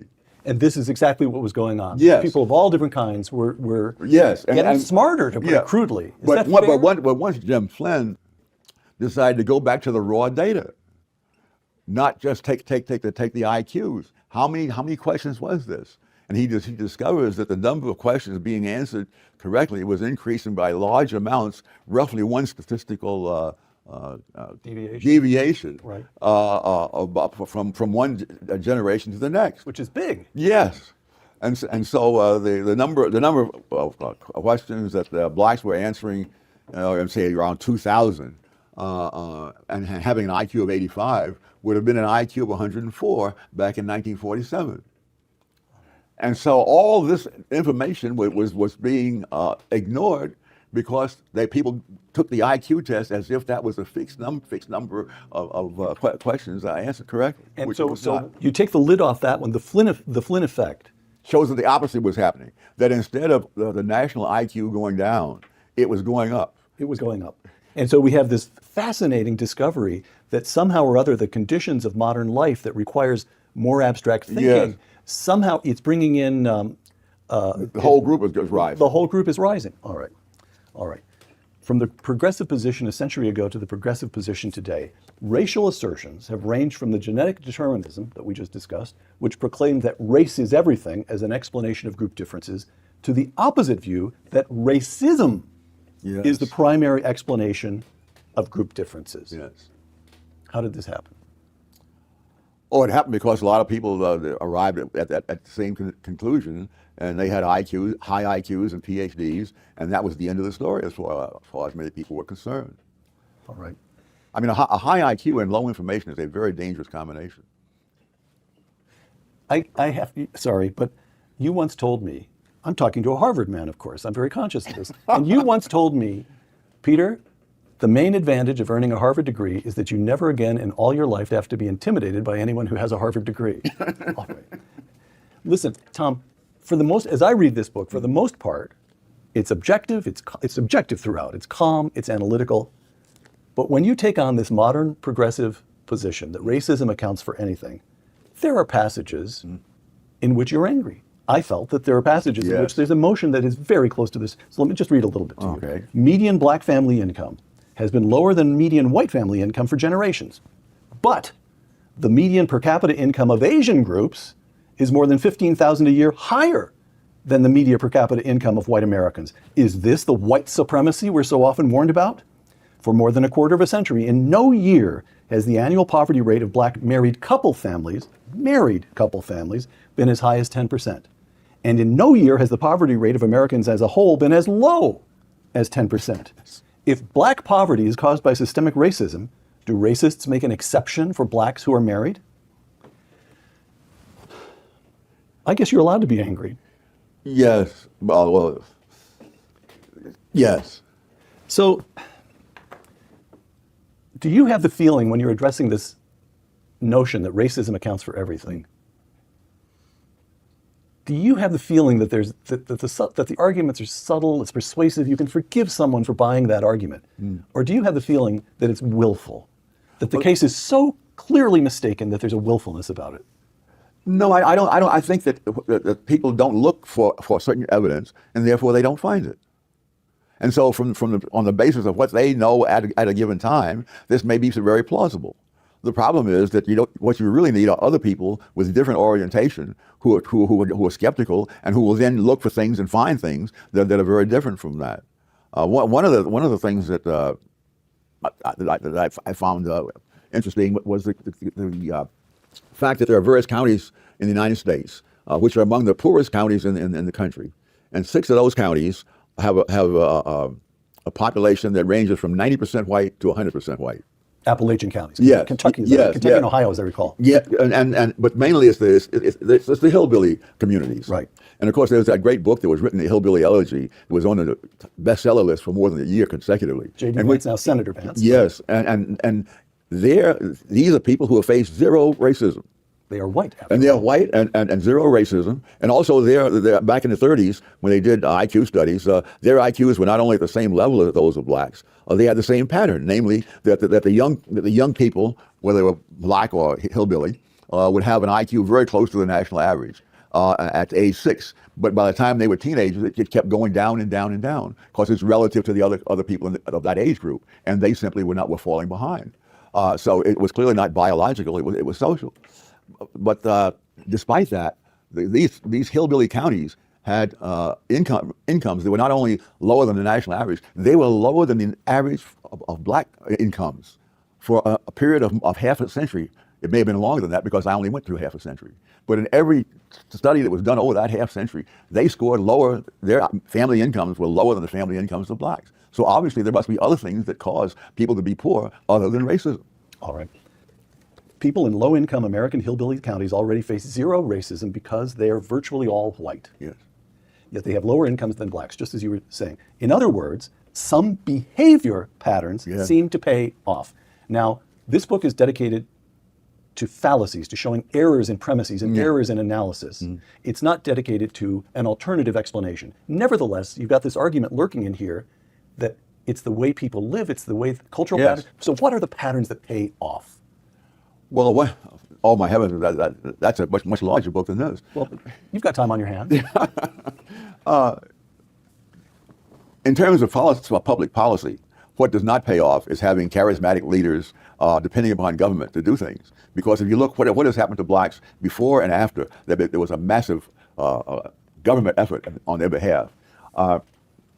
The poverty rate among blacks, if you start in 1940 instead of 1960, because 1960 is the magic number for people who are saying the government did all these wonderful things and blacks advanced because of it. In 1940, the black poverty rate was 87%. By 1960, it was down to 47%. That's dramatic. From 1960 to 1970, it went down to 30%. And in 1970, affirmative action was now in place. It went down to 29%. So in the 20 years prior to the 1960s, the black poverty rate went down by 40 points. And in the 20 years after 1960, it went down by 18 points. But again, you have the same thing you had with what was the Ralph Nader effect. You see, You started in 1960, you missed this. You missed all of that. So you've got in this book, this is a point you make again and again in the section on racial fallacies, that I started thinking of it, I don't think you use these terms, but this is not an original thought with me. I started thinking of it as a hidden century of black progress. Yes. From emancipation with the end of the Civil War through to 1965, let's say, the Civil Rights Act of 1964, 65, through the mid-60s, you've got a century, and you argue black educational attainment rises. Yes. Black poverty rate drops dramatically. Yeah. And these are people who started with no property, overwhelmingly illiterate. This is from the moment, the year zero in 1865 for African Americans. And they climb, and the other point that you make at a number of places is that the black family is overwhelmingly intact. Yes. Right up to 1960, most black, go ahead, explain that. Not only do people take credit for things that were not there doing, they overlook the negative things that came in after the 1960s as a result of policy. In 1940, 17% of black children were raised in single-parent homes. 17%. 17. At the end, I forget the exact date in the 20th century, but after these wonderful reforms were put in, that quadrupled to 68% of black children were being raised in single-parent homes. Now, there's a whole literature on all the bad things that happen to kids who are raised by single parents, whether they are black or white, American or British, the studies show the same things. One study said that fatherlessness has a bigger effect than even race and poverty. And certainly I think back in my own life, I realized how fortunate I was, because even though my biological father died before I was born, I was adopted. I was adopted into a family where I was the only child in a family of 4 adults. And these were not people who were out having an active social life someplace. The life was there in the home. They gave you their time. Yes. And I remember years later when I became a parent, and like other new parents, I wanted to know, when is a kid supposed to do this, when he's supposed to do that. And I said, how old was I when I started to walk? And the lone surviving member of the family that raised me said, Tommy, nobody knows when you could walk. Somebody was always carrying you. But so you had 4 adults doting on you. Yes. And that's what, and then part of the rise of blacks before was because of things that were done by blacks. Example that I think of a lot was a kid who grew up in Harlem at the same time I did. We were in the same school, lived 2 blocks from me. And we met many years later by accident on the street in San Francisco, and we talked about the old times. And one of the things he mentioned to me, because he had gone on, he was making more money than I was, and he would become wealthy, and he lived overseas with servants, and he came back and moved out to the wine country and all that stuff. But one of the things that struck me, he said that he could remember times when he was growing up when his father would sit at the dinner table watching the children eat and not eat anything himself. Now, it's not, that's what... And now the father isn't even there. Yes, that's right. Those kinds of things are what do it. Right. Social justice fallacies. The Civil Rights Act of 1964 was a major factor in ending the denial of basic constitutional rights to blacks in the South. But there is no point trying to make that the main source of the black rise out of poverty, nor can the left act as if the Civil Rights Act of 1964 was solely their work. A higher percentage of Republicans than Democrats voted for the act, close quote. So you're saying something here which is, it's shocking, it's heretical. Yeah. You're saying the Civil Rights Act ensured equality before the law. That was overdue, it was necessary, it was just. That's an accomplishment in American history. Yes. But at about the same time, we get the creation of a vast expansion of the welfare state, and it does people harm. Yes. It harms the African American family. It leads to fatherless. Have I got your argument right? Yeah. And you want to stand by that? Yeah. And the other thing too, the Civil Rights Act was not what got blacks into professional occupations. In the decade prior to 1964, the number of blacks in professional occupations doubled. So this is not the result of the Civil Rights Act of 1964. All right. Tom, a few closing questions here. First of all, may I read to you, this is a note to readers from the New York Times in 2020. All right. The nationwide protests over racism and police violence have prompted a renewed focus on a long-standing debate whether to capitalize the term black. We here at the New York Times have talked to more than 100 staff members. The feedback has been thoughtful and nuanced, mind you, and we've decided to start using uppercase black to describe people and cultures of African origin, close quote. The New York Times capitalizes black, but you don't. Tom Sowell, how dare you engage in this act of defiance? It is amazing the things that people can focus on. It may seem to be a big issue to the New York Times. I suspect that the people who are being murdered in these big cities like New York and Chicago may have a somewhat different view of the importance of what is capitalized and not capitalized. Tom, let me read a few single sentences from Social Justice Fallacies. I'll read a sentence, you tell us what you meant. Stupid people can create problems, but it often takes brilliant people to create a real catastrophe. That is so, my gosh. Think of the catastrophes of the 20th century. You mentioned the genetic determinism. They drew the conclusion from their reasoning that you had to put an end to certain races because they had what they called eugenics, but what was later called genocide. And so that idea originated with the progressives. And there was a progressive who wrote a book with that theme, which was translated into German, and Hitler called it his Bible. And so this Holocaust... You draw a line from the progressive eugenicists to Adolf Hitler. He drew the line. He drew the line and wrote a fan mail letter to the author of that book, and saying that book was his Bible. And we see what that led to. During the 1920s, in reaction to World War I, which was so bad, the idea arose among the intellectual elites that the way to prevent war was to stop arming. You see, so disarmament was the way to avoid a war. No evidence made the slightest impression on them, and they blundered the West into a war that probably would never have happened because the totalitarian dictatorships that started that war were well aware that the United States, Britain, and France had an industrial capacity greater than theirs. And you wouldn't ordinarily attack countries that have greater industrial capacity than yours unless you thought that they were gutless and were foolish enough not to remain armed. And for 3 years of that war, the Axis powers won every single battle the Western democracies lost in Europe and Asia, wherever they fought. In 1942, Winston Churchill made a speech and he said, we have a new experience, we have victory. And when they won that victory in El Alamein in Northern Africa, that was the first battle won by the Western democracies in a war that was already 3 years old. And from that point on, especially when the United States came in and the American productive capacity was mobilized, then it turned around. Today, people who are trying to say we need to disarm in order to have peace don't understand in a nuclear age you're not going to get 3 years to figure out what's going on. You're either going to be ready on the first day of that war or you're going to lose it. In politics, the goal is not truth, but votes. Absolutely. And why does that matter? Oh, it matters because if you can get people to believe that their problems are all due to racists, you will get their votes. But if you look at a lot of data on different things, you discover that's not the case. It's very doubtful if all the racists in the country today have half the negative effect on blacks as the teachers' unions have, because the teachers' unions keep the schools lousy in areas where the people who send their kids to school do not have the option to send them to a private school if the schools are bad. You make the point that in Harlem, there are charter schools that rent space in public schools. And there are tests. Well, go ahead. You know what I'm referring to? Yes. In fact, there's a school. I thought the way to figure out the difference between the public school and the charter school, regular public schools and charter schools, is to compare them in the same building when both schools are located in the same buildings. So you have comparability. It's the same group. When you same neighborhood, same building. Yeah, so everything. And when you do that, what I found was that the charter school kids in these low-income black neighborhoods passed the math test at a rate more than 6 times as high as that of the public school located in the very same building. And the main difference between the charter school and the public school is the public school is run by the teachers' unions. The charter schools do not have unions at all in most cases. One of the most extreme examples was the school that I went to when I was in Harlem. And in that particular school, only 7% of the regular public school kids passed the math test. In the charter school, 100% passed it. They have different levels. Proficient means you pass, and there's a level above that when you've done more than what is necessary for that. In that particular school, only 2% of the charter school kids scored as low as proficient. The other 98% were in the top bracket above proficient. Last question here. Last quotation, Tom. One of many things that no individual, no institution, and no society has any control over is the past. Yes. Why does that matter? Because when we talk about groups and we talk about their environment, we usually mean their tangible current surroundings. But of course, all the groups have had different pasts. When the Irish, the Jews, and the Italian immigrants were coming to America, it was common for Italian and Jewish neighborhoods on New York's Lower East Side to be represented by Irish politicians. And why is that? Because if you look at what happened before they ever got to America, you can see that the Irish had reasons to organize in a political kind of way. The Jews and the Italians did not. Their circumstances, it wouldn't have made any difference. And now when they get to New York, they may be living in the same neighborhoods and so forth, and the tangible surroundings are the same, but the whole past of the three groups is very different. And even when the Italians and the Jews rise to prosperity, it's in different industries, it's in different occupations.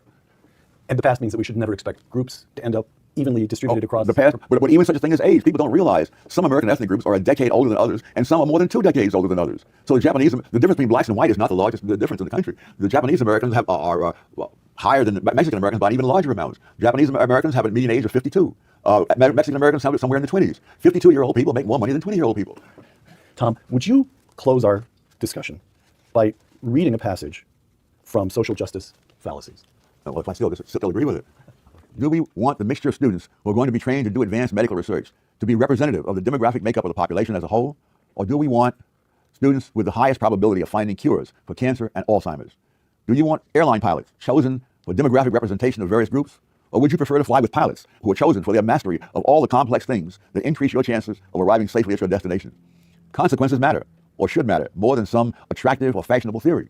More fundamentally, do we want a society in which some babies are born into the world as heirs of prepackaged grievances against other babies born the same day, blighting both their lives? Or do we want to at least leave them the option to work things out better in their lives than we have in ours? Thomas Sowell, author of some 40 books, including Social Justice Fallacies. Thank you. Thank you. For Uncommon Knowledge, the Hoover Institution, and Fox Nation, I'm Peter Robinson.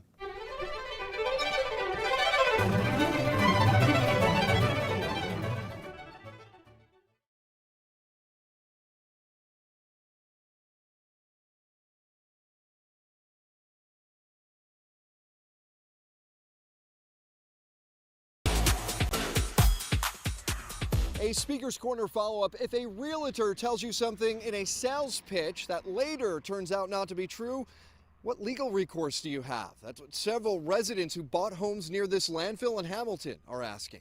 As we reported earlier this month, people who live in Stony Creek in Hamilton. I'm breathing it in, and my kids are breathing it in.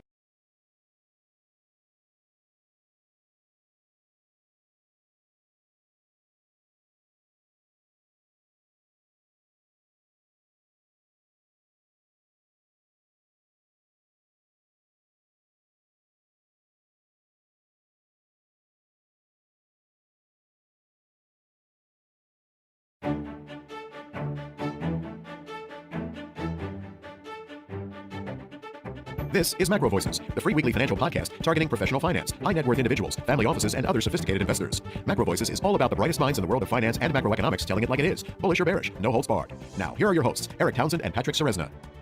So Eric, let's just talk some charts. Listeners, you're going to find the download link for the post-game chart deck in your Research Roundup email. If you don't have a Research Roundup email, that means you have not yet registered at macrovoices.com. And just go to our homepage, macrovoices.com, and click on the red button over Harley's picture saying looking for the downloads. Now, Eric, let's cover crude oil starting with EIA inventory. EIA printed a build of 4 million barrels. That was against consensus expectations of a drawdown of about 2 million barrels. So much, much bigger build than expected. Cushing, Oklahoma was the drawdown on the board, and it was a big one, drawing down 2.5 million barrels. That's really significant because Cushing is a physical hub where a lot of oil gets routed through. It's not just a statistic, it's a physical place. And if they run out of oil there, it really presents a problem. So we're going to have to keep an eye on that one. Gasoline and distillates, both great big builds this week. 5.6 million barrels on gasoline, 2.6 million barrels on distillates. Those were both quite a bit bigger than expected. U.S. production ticking up another 100,000 barrels to 12.9 million barrels. I really want to salute our listeners who are in the oil patch around the globe, both in the U.S. and elsewhere, for just amazing post-COVID recovery of this industry. So many experts told us there's no way we would ever get back to anything close to 13 million barrels. We're not there quite yet, but boy, we're just within a stone's throw of it, and I think we're going to get there. It's going to be very interesting to see if we can break it to an all-time high and where that takes us from here. So congratulations to the U.S. oil patch for really pulling off a phenomenal job here. The biggest news, though, this week is EIA confirming OPEC Plus projections for a demand shortfall in the second half. I think I heard that on a podcast about a year ago that was coming. So between a much more bearish inventory than expected and overbought conditions to start with in this market, needless to say, a pullback of some kind is overdue and very much in order. But so far, the lesson of recent history in this market has been that pullbacks in oil have been shallower and shorter lived than most people, including myself, have expected. So how much of a pullback we get, I don't know. Hopefully we can at least get back down to the 5 and 8 day moving averages, which are just below the market. I'd love to see a deeper pullback so that I can add more to my position, but I still think that we've got quite a bit further to go. This is the supply shortfall, the supply tightness that I have been predicting, and I was definitely several months, actually close to a year early on that call, so I'll take my lumps for that one. But I think it's finally upon us. There could be a pause if we really get the recession in earnest that a lot of people are expecting, but I don't think even in that case that it will last too long before we get to a supply-constrained market, which is where I think we're headed. And so I'm delighted to be releasing my docuseries this week because I talk in episode 3 quite a bit about the reasons I think we're headed toward a global energy crisis before this decade is out. Yeah, on page 2, I have that chart of crude oil, and it just continues to stay in a beautiful new uptrend. That pullback that we had here in August was a perfect buy on dip, testing that 50-day moving average, and now breaking out a whole series of highs. We're just approaching now the 2022 highs from the third and fourth quarter in kind of mid-90s range. And so the question here is that going to have oil bump its head there? I think it does inevitably. We are overdue for just a little swing trade correction on the downside of oil, but at this moment, this chart is very bullish, and old dips should probably be bought. We'll see whether or not we can get up to the $100 level this year. All right, Eric, let's move on to equities. And on page 3, I have the chart of the S&P 500. What are you thinking here on the markets? The longer this market holds up, the less likely it is that our many macro bear guests will be proven right on their calls that the bottom isn't yet in on this bear market. Now, I'm still swayed by their macro arguments, but unless this market rolls over, it rolls over pretty darn soon. I think it's time to face the facts that the chart is telling us that all of us bears just got the call wrong somehow. The recession that we all expected either didn't happen or it wasn't as deep as we expected or something. I don't know what else to say. I still think that the bearish arguments are very well composed and make lots of sense, but it's not what the chart's telling me is happening in this market. Eric, my opinion differs slightly from yours because generally, and more often than not, markets go through topping formations rather than just create a V-top and just start selling in a violent decline. I mean, it did happen in March 2020, but it is not a more common thing. And so in this scenario, markets often retest highs, whether double tops or even create all sorts of topping formations like a head and shoulders where we temporarily could break to a higher high. It reminds me a lot of 2007, where in spite of the very ugly summer of 2007, the market still managed to make a higher high in October of 2007 before the real bear market began. And so overall, even if this market did muster up a breakout on the upside and as we get through all this huge economic data releases, I think that the old rallies would be short-lived and it's going to be much more of a bigger topping formation than anything else. Let's move on though to the dollar index. What are you thinking here? Well, the jury is still out. I'm glad to see it didn't break over 105 to the upside, but this chart still looks strong and an upside breakout isn't at all out of the question. So I'm in wait and see mode. Eric, we continue to trade right along those 2023 highs. This is, I think, a huge overhead resistance. It's very simple in my mind. Dollar rallying, dollar strength is typically associated with weakness in risk assets and or vulnerability in them. And whether or not the dollar finds resistance here and consolidates is a big tell of whether or not risk assets can have another strong impulse. If for whatever reason dollar strength persists and particularly breaking to a fresh new year high, I think that would be a warning sign to risk assets and shouldn't be ignored. Nonetheless, let's move on to that gold chart on page 5. What are you thinking here? 1926, the 200-day moving average on the continuation chart, is critical support on the gold chart, and it was just a few dollars below the market as of Wednesday's close. If it doesn't hold, a deeper correction is entirely possible, and that would fit my general outlook that inflation is likely to persist. The Fed is likely to hike rates higher and longer than most market participants expect. If 1926 does hold, and particularly if the Dixie reverses lower as well, it's possible that the bottom of this correction is already in. But frankly, I doubt it. My base case is that the Fed will hike rates longer and higher than most people thought possible, and then they'll eventually give up, and at that point, gold's going to go to the moon. But I think that's a 2024 story at this point, probably not a 2023 story. But a geopolitical escalation would be the caveat that could turn that around to the upside. So there's lots of levers to consider here. But one way or another, I think in 2024, if not sooner, we're going to move to new all-time highs. Yeah, the only issue I have with gold right now is that it truly continues to just simply behave as a cross-currency to the US dollar. I know it's rate sensitive, but you can't deny this inverse correlation. And right now what we're seeing is the US dollar strong and almost all cross-currencies continue to be weak and sluggish. I think that correlation will dominate. And I feel that the next really strong period of gold, very similar to your view, is going to come when we have an easing cycle maybe next year and the Fed has to pivot and go the other direction. But until then, gold is a very weak chart in a downtrend. And it would not shock me if we had still more weakness to come on the very short term. In the bigger picture, though, I'll agree that will all come to a big buying opportunity. It's just all about the timing of it right here. Moving on, though, I wanted to just touch on a couple more charts here, Eric. The first thing I wanted to touch on is this chart of the seasonality of market volatility from equityclock.com. And what's interesting here is that we are right now in mid-September entering a period where historically the next few months end up being very volatile. And that's often many people can recognize that typically September, October housed many previous market drops. And what's interesting is that we're in a period now, though, as Harley alluded to, where volatility premiums are very low and cheap. And you could buy hedges historically low levels. And to just kind of reflect on that, on page 7, I have the VIX chart, which continues to trade at multi-year lows. You have, though, on page 8, the crude oil volatility index. And this is what I find amazing, is that we're trading right now as well at multi-year lows on oil volatility. So even though oil's having this great rip to the upside, the optionality is very cheap to continue to trade and put bullish positioning on the upside that way. And similarly, on page 9, we have the gold volatility index as well at multi-year lows. And so it is so cheap to hedge here and to bet on long volatility, whether it's hedging or whether you want to just play long vol through straddling these different markets. The volatility in the Vega upside is definitely looking like it's asymmetrically skewed on the upside. Finally, I wanted to just touch on page 10 here, the high yield bond ETF. I know Harley was referencing all these credit spreads and so on. So on page 10 is showing just the trade range of the high yield bonds, which is surprising to me considering every other bond market has been in a clear downtrend. Similarly, though, on page 11 is that chart that Harley was referring to in terms of the option adjusted credit spreads, also at a year low. But yet on page 12, I found this chart on the internet, which is showing the U.S. non-financial corporate net interest costs that being at their lowest in 60 years. But what it's interesting about is when overlaid with the Fed funds rate, it's trying to show that typically the uptick or the turn up in these interest costs tend to be associated with a substantial lag against the Fed funds. And so usually the Fed has already done its rate hike cycle by the time we start seeing an uptick in this. And this is the interesting part, is that whether or not there's one more rate hike coming in November or not, we are probably much closer to the end of the rate hike cycle than we were to the beginning. And inevitably, when the Fed will be forced to pause raising rates, the question is, what is going to be the lag time before we see these interest rate costs come? And it's either going to come with stresses on corporate profits, and eventually, as all of these shorter dated junk bonds need to be rolled, they're going to have to be financed at higher and higher rates. And this will trickle in inevitably. And the question now is this going to be a 2024 story? Folks, if you enjoy Patrick's chart decks, you can get them every single day of the week with a free trial of Big Picture Trading. The details are on the last pages of the slide deck, or just go to bigpicturetrading.com.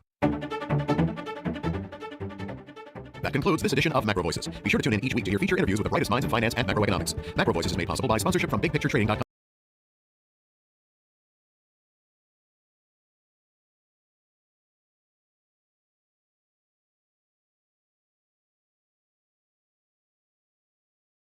Vanessa Yurkevich is live in Detroit with the CEO of General Motors, Mary Barra. Good morning, Vanessa. Good morning, Poppy. Here at GM headquarters with Mary Barra, who is speaking to us about the latest developments on the strike today. Thank you so much for being here. GM and the union could not come to an agreement before the midnight deadline. Why is that? Well, I think that's a question you probably need to ask the UAW, because we have a very compelling offer on the table. I'm very frustrated because I think we had an offer that resonates with our people. It's a historic offer. Gross wage increases of 20%, that compounded 21%, maintaining world-class healthcare. There's several aspects as well. But I think one thing that's most important is job security. And we're in an incredibly exciting time in this industry right now as we make the transformation from internal combustion engine vehicles to electric vehicles. And General Motors is well poised. We have a pipeline coming. And so when we look at that and we look at how this could delay that, it's at a critical juncture. So we have a deal that I think is very, very important. That proposal sits at the table. Our team is ready to be at the table again. They're waiting, and we need to get back. We need the UAW leadership to get back to the table, get these issues resolved, so we can get people back to work. The UAW also struck against GM in 2019, so 2 strikes in 4 years. What do you think you're getting wrong? Well, I think each of those are very different. I think 19 had its whole set of issues very different. It took a long time to go through all of that. But if you look at where we are right now, we understand the world has changed, and that's why we put a historic offer on the table with the increases. I think our manufacturing team is the best on the field. The way they managed through the COVID situation, continued to build cars, trucks, and crossover. The way that we managed, and they moved with us as we went through the semiconductor shortage, and still the supply challenges that we see today. They're very resilient, and I want to recognize them because our manufacturing team, along with the engineering team, for the last 2 years has been number 1 in JD Power quality. So we have a very talented team. We put a historic offer on the table, and so that's why I'm so disappointed and frustrated. The union is asking for a 40% wage increase over 4 years. They're asking for that in part because they say CEOs like yourself, leading the big 3, are making those kind of pay increases over the course of the last 4 years. You've seen a 34% pay increase in your salary. You make almost $30 million.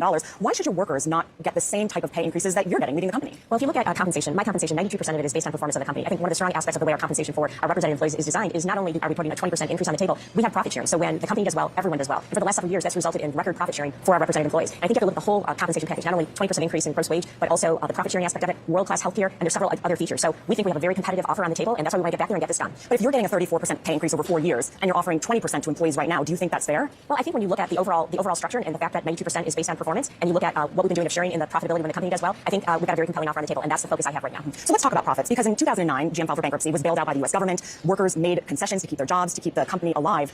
Why shouldn't workers be entitled to what they gave up 15 years ago, especially since GM is making record profits right now? Well, first of all, this is a very cyclical business, and we've had a very strong run. I think part of that is because of the demand for the economy and what we've been through unprecedented with COVID and semiconductor challenges. But we have to remember we're a cyclical business. We also have to remember this is a pivotal point in the auto industry for everyone as we make this 100-year transformation from internal combustion engine vehicles to electric vehicles. We need to make sure we can invest in both to maintain the jobs that we have. And I think if you look at many aspects of the agreement, it is getting at the specific issues of some of the different challenges in different ways, because no compensation system I think anywhere is the same as it was 15, 20 years ago. So we have to look at where we are. We have to look at the future. And at General Motors, we want to recognize the hard work of our manufacturing employees. We have a historic deal on the table over the best economics in over 115 years. And that's what we have on the table. We want to finish the negotiations, problem solve, and get people back to work. I spoke to your counterpart, Jim Farley, CEO of Ford, and he said that if Ford meets all of the demands that the union has, that Ford would go bankrupt. Is that the same case for General Motors? When you look at the original demands, they totaled over $100 billion. That's more by quite a factor than we made over the life of this agreement, and frankly more than almost double the market cap of the company right now. So that's why we have to have a realistic offer. We want to make sure we reward the hardworking men and women of General Motors and the work they do every day, and we think that's what we have on the table. But is that bankruptcy level demands? Well, if you're asking for more than the company made, I think that's not a good position. So Shawn Fain has obviously made some ambitious demands on the companies. There's no question about that. Do you believe that Shawn Fain is setting signing his members up for disappointment in the end? I think that's a question that you should probably talk to Sean Fain. I think there's many of our employees really understand the reality of the situation. I think they'll see this as a record agreement when we look at the gross wage increases, when we look at where we are in healthcare, when we look at the additional benefits that we've added as part of this very, very strong offer that sits on the table. I think they're going to understand that because they also, and I visit a lot of plants. I'm in 1 to 2 plants every month, and I've been doing that for years. So when I talk to employees and I listen to them, they want to know that their facility is getting a new product. And to get a new product, we have to have the money to design, engineer, and install all the tooling and equipment to do that. And so it's important, and I think they understand you need to do both. They want to make sure General Motors is here for the next 150 years just as much as I do. I think everybody needs to understand that, get serious, get to the table. We have a strong agreement. Like I said, it's a record agreement. I think we're in a good position to get this done. Just quickly, last question. You spoke to President Biden yesterday. What was that conversation? So I've been speaking to many members of Congress and the administration, and I'm going to continue to give them an update. I'm going to continue to make sure they know we have a strong offer. We're negotiating in good faith, and we have since July 18th when the negotiations started. We've been given over 1,000 demands, and we have to talk about each and every one of those. So we're doing the work. We want to get people back to work. Again, I think we have the best manufacturing team on the field right now, and we're at an exciting juncture. We need to get people back to work so we can maintain our GM momentum and win and keep our position of selling more vehicles in this country than anyone else. And we think we can grow with the EV portfolio we have on top of our internal combustion engine. So we're going to keep keeping everybody up to speed. But the most important is to get the UAW leadership back to the table so we can get this resolved.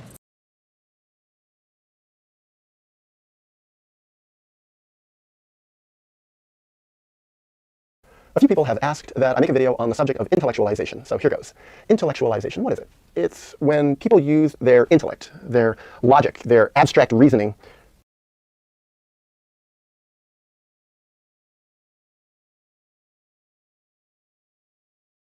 to avoid having to deal with their feelings. See this a lot in academics. I think about my time in college. Oh my God, so many of my professors talking and spinning out ideas and fancy words and thoughts and so many complex ideas. And I'd have to literally just to be able to follow what they were saying, I would have to dissociate from my feelings to be able to make sense of it and follow the map of what they were creating. And when I think about it now, I realize actually they were dissociated. If they weren't dissociated, they couldn't have done this. And actually, all of this academic spinning and fancy talk and complex abstract ideas was a big defense against feeling anything. And I think it actually tells a lot about their childhood, their history, that they weren't allowed to feel. They were blocked from their feelings. This is what I've observed in people now in recent years who are very intellectualized, that they are quite split off from a deeper connection emotionally with themselves. And there was trauma in their lives. Every single person I've seen who is like this, a history of painful trauma, rejection, violation, neglect, a world that didn't allow them to emotionally be a full human being. But they were allowed to use their brains. They were allowed to be intellectual. They were allowed to have abstract reasoning and vocabulary and thought. This was something that was okay. The feelings at some level, the connectedness with the truth of themselves was not. They weren't allowed to grieve. They weren't allowed to cry. They weren't allowed to be confrontational against the people who were blocking them. Often they were in worlds with parents who were also intellectualized. So that was allowed. The other parts were not. So a split happened, and they are reflecting that split. And often what I've seen with very intellectualized people is they can become very uncomfortable when people are cutting through the intellectualization and are just speaking truth, speaking emotional truth, having feelings can be very threatening to intellectualized people. It can actually make them become even more intellectualized, in that way more defended. I've also seen quite a lot of intellectualized people who can become very arrogant and snotty against people who also are not intellectualized. Oh, they can put them down as being less intelligent or lesser, or just not worthy of even being considered. Oh, your vocabulary is not enough. You can't think abstractly enough. You cannot philosophize along with me, so I will not listen to you. Now, I had to survive in that academic world to get my fancy college degree, to get where I got. I needed to survive in that world. And what I found later on is when I became much more connected with myself and didn't want to be intellectualized like that, but knew that I was still smart and intelligent, that the intellectualized people were especially threatened by me because they couldn't put me down as being, oh, you're dumb, you're not to be considered, because I was smart enough. But I became more connected because I had healed so many of my traumas and had become more connected with my inner self that suddenly it was like, ooh, they couldn't just discount me so easily and discount my emotional reactions. But they did anyway. They still were able to say, oh, no, their defenses kept me away. But I also realized something else interesting about people who use intellectualization as a defense, that sometimes they're actually not intellectual. I've met some people who actually aren't all that smart, but don't know it in a way because their intellectualization keeps them so dissociated that they actually think they're quite intellectual, but sometimes, even their abstract logic really doesn't make very much sense. But it still serves the purpose for them internally to keep distance from that pain.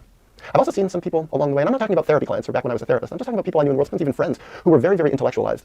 But something happened that caused them to need to drop that defense. And underneath it was someone who was not intellectualized, maybe not even intellectual at all, but just this painful, seething, wounded child who was sobbing and crying and using very simple vocabulary and simple sentences, not using any abstract reasoning, and just saying how much pain they were in and talking about their torment. And it was like, whoa, it was like listening to a completely different person.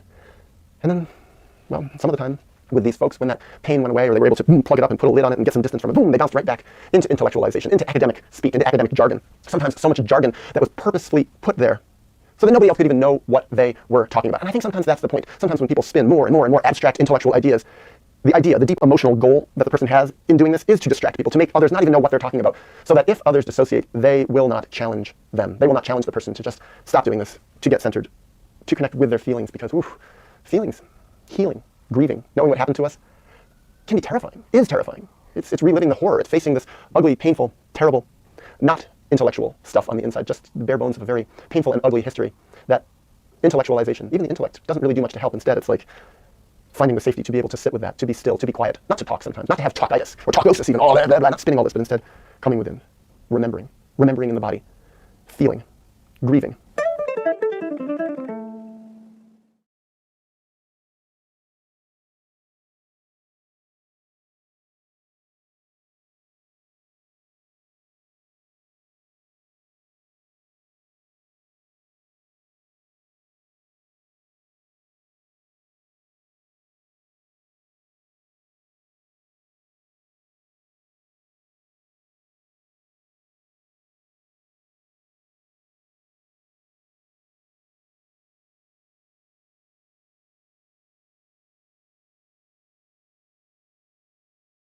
Now to a few media items in the US where heaps is happening. First, let's have a listen to CNN being extremely critical of President Joe Biden. This president has a pattern at this point of either inventing or embellishing stories about his own past, his biography. He did it 3 times in one speech last month alone. He claimed he had witnessed a bridge collapse in Pittsburgh when he actually showed up about 6 hours later. He claimed that his grandfather had died just days before he was born himself at the same hospital. In fact, his grandpa died more than a year before in a different state, not the same hospital. And he also repeated a favorite false story lie, and others have debunked over and over again, about a supposed conversation with an Amtrak train conductor he was friends with, who was actually deceased at the time the conversation would have to take place. And that's not all. There's some more serious ones in my view. Previously in his presidency, he claimed at one point he'd been arrested during a civil rights protest when, in other versions of the story, he just said an officer had taken him home from a protest. He said he had visited the Pittsburgh synagogue where worshippers were killed in a 2018 mass shooting. In fact, he'd actually spoken to the rabbi, but never went. And he's made a whole bunch of others too. He said at one point, Republicans like to bring this up, he said that he used to drive a tractor trailer, he used to drive an 18-wheeler. Never happened. The White House later clarified he used to drive a school bus at one point as a job briefly. School bus, of course, not an 18-wheeler. So whatever his intentions, whether it's foggy memory about stuff that's going on decades ago or deliberate embellishment, this is an unfortunate pattern that keeps coming up again and again with Joe Biden. Caroline, that wasn't a Fox News segment. That was a segment on CNN where they systematically went through and fact-checked Joe Biden and found him quite wanting. What's going on? I think it's got to the point where everyone has just stopped pretending. Like, for such a long time, the media over in the States, there was a lot of mollycoddling, there was a lot of not showing the things that probably should have been showed. And I remember when Trump was president, and the media criticised him for drinking from a glass with 2 hands, right? If that same level of criticism had been applied to Joe Biden, we would just have reams and reams of this stuff 24 hours a day. But I think it's actually got to the point where even they know they can't pretend anymore. They know that their credibility is being affected. He has now become so incapacitated, or seemingly incapacitated, I should say, that everyone's just gone, oh, well, we need to stop now, otherwise there will be nothing left to recover from. Well said.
You're listening to a Frequency Podcast Network production. Because I am a sports fan, I have not cut my cable cord. But because I also love premium TV and movies, I have a child very into Disney and a partner who loves HBO and et cetera, well, now we basically have 2 cable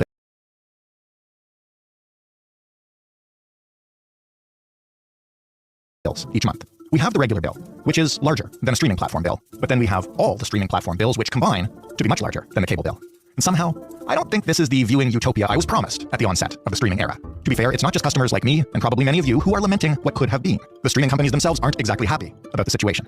And that's why you've seen shows canceled, or not renewed, or never released, or fewer big-budget attempts to create a new Game of Thrones, and more reality content, and now advertising, which is what many people cut the cord to get away from. The ongoing writers and actor strikes haven't helped the industry. But it goes beyond that. There are simply too many players, too many things to watch, and too many monthly bills to pay. Sooner or later, all of that will come to a head.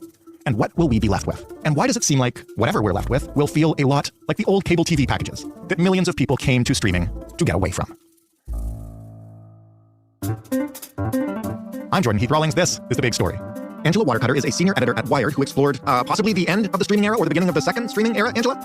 Yeah, I think any of those responses could be considered accurate in this case. Well, it was only like a couple of years ago that Amazon spent hundreds of millions of dollars on their Lord of the Rings show, Rings of Power. That seems almost ludicrous today. Like, what made it a sound business decision back then? I think it was just, at least when it was greenlit, maybe not necessarily when it hit the air. It was sort of that moment of kind of peak prestige TV. You know, every streamer had to have a big glossy show that was going to drive in a lot of subscribers and get the really high viewership numbers that, you know, every streamer sort of, I think, dreams about at night. And, you know, having a show like Rings of Power seemed like a surefire way to do that, right? You know, J.R.R. Tolkien adaptations have been hot since Peter Jackson was making them low these many years ago. And, you know, obviously Amazon CEO Jeff Bezos is a kind of on the record Tolkien fan. And I think that a lot of people really did end up enjoying the show. But when you look at things now, it just seems like a lot of money regardless, you know, whether or not it was the ultimate return on investment that Amazon wanted. I don't know. I don't work at Amazon, but I think that it was just something that, you know, a streamer like them wanted to sort of have, you know, to put a feather in their cap to kind of have that marquee show. And even just a couple of years later, has the calculus shifted? Would somebody make Rings of Power now if it was on the table? I think maybe, but it would have to be, you know, a sort of really big gamble at a really, you know, well-heeled studio. And, you know, a lot of streamers have had off quarters or off months lately. And, you know, there may not be the deep coffers that they once had. You know, we've also kind of adapted a lot of the big adaptable properties. You know, we have an entire Marvel Cinematic Universe, and we maybe are running a little thin on new big things that, you know, kind of would guarantee audiences and be worth $250 million or $300 million, at least for like one season or 5 episodes or something. Well, in your piece, you kind of mentioned that's an example of the streaming space getting tighter. What do you mean by that? How's that happening? From my perspective, I think it has a lot to do with there's just more competition in the market. And where it used to be Netflix and Amazon and Hulu, then it was Netflix, Amazon, Hulu, Apple TV+. HBO has always existed, but it, you know, became HBO Max and not just Max. Like, there are so many different streaming options for consumers now that people are eventually only going to be like, I can do like 5 of these. You know, they seem relatively affordable to most folks, right? You know, it's $6, $10, something like that. They're getting cheaper because of the ad-supported models. Right. But at the same time, you know, I did the math even in my own home once, you know, and I was like, I'm spending $60 to $70 on, you know, maybe 10 streaming services or something like that, including like what I maybe rent from, you know, like an Amazon or an Apple. And that's the cost of what like a cable package used to be 1 or 2 decades ago. And plus you have to, you know, pay for an internet package to get all that streaming content. Eventually you kind of just do the math and say, I don't know that I can pay for 10 services, maybe I can pay for 5. And so now you have a lot of streamers sort of playing hungry hippos over a smaller and smaller pool of potential streaming customers. And what does that do, or has it done recently, to the type of shows that these companies make? You know, that's why I asked about Rings of Power, because it does seem like those days are done, or dying anyway. Yeah, you know, because I think of Rings of Power because it is such an expansive series and you can do offshoots and you go on a side quest. There's like this sort of almost unspoken promise that like this could go on for many seasons and be a separate kind of thing. Whereas it seems like now a streamer like a Netflix or something will do a show that they think has 2 pretty good seasons and then maybe cut it loose, right? Like the long arc Breaking Bad kind of series that gets a lot of attention and is able to sort of accumulate audiences over many different seasons. It seems less likely. The streamers, it seems, always are looking for a sort of big hit that brings in a lot of people and then they have to be moving on to the next thing to keep people there and reduce what is known in the industry as churn, which is, you know, people who sign up or do that free month or whatever and then leave. So given all that, does that mean, you mentioned Breaking Bad, we've talked about Game of Thrones. Are the days of peak TV or the golden age of TV done then? I mean, done is a big statement, but I think they are changing, right? Like, you know, we kind of had peak TV, or like maybe the first wave of peak TV when you had like Deadwood on HBO and The Sopranos, The Wire. The Sopranos, Wire, all of those, Oz even, you know, HBO originals, and you have Mad Men on AMC, and like those were still all happening on, you know, cable networks. And then Netflix makes House of Cards and kind of puts the streamers in that game. And then everybody else was trying to do, you know, some version of prestige TV. And then we kind of flooded the market, right? And then everything was prestige TV, but yet people were still watching 2.5 Men. You know, like there was this sort of idea that there was maybe a little bit too much good TV and not enough people to watch it. And so like everything kind of had to recalibrate. But I predicted before could happen is that, you know, for years, we had a big 3 in television, right? There was CBS, ABC, at least in the States, there was, you know, CBS, ABC, NBC. And, you know, that's what your family could watch at night, right? And then, you know, Fox eventually came on a little bit later. And as it is now, we have a lot of streaming services that I think over time could either, you know, merge or, you know, get somehow acquired. You know, we almost saw a little bit of this with the Warner Brothers Discovery merger until once again, we'll have 3 or 4 big streaming services that are essentially our networks, right? And then once like there's, you know, we're the streamer that you come to for this, you know, Disney Plus becomes the streamer of, you know, family content and animated series. And, you know, Netflix becomes, you know, Bridgerton. You know, like everybody kind of gets their shtick. You know, I think we could have yet maybe I guess it would be like a 3rd or 4th wave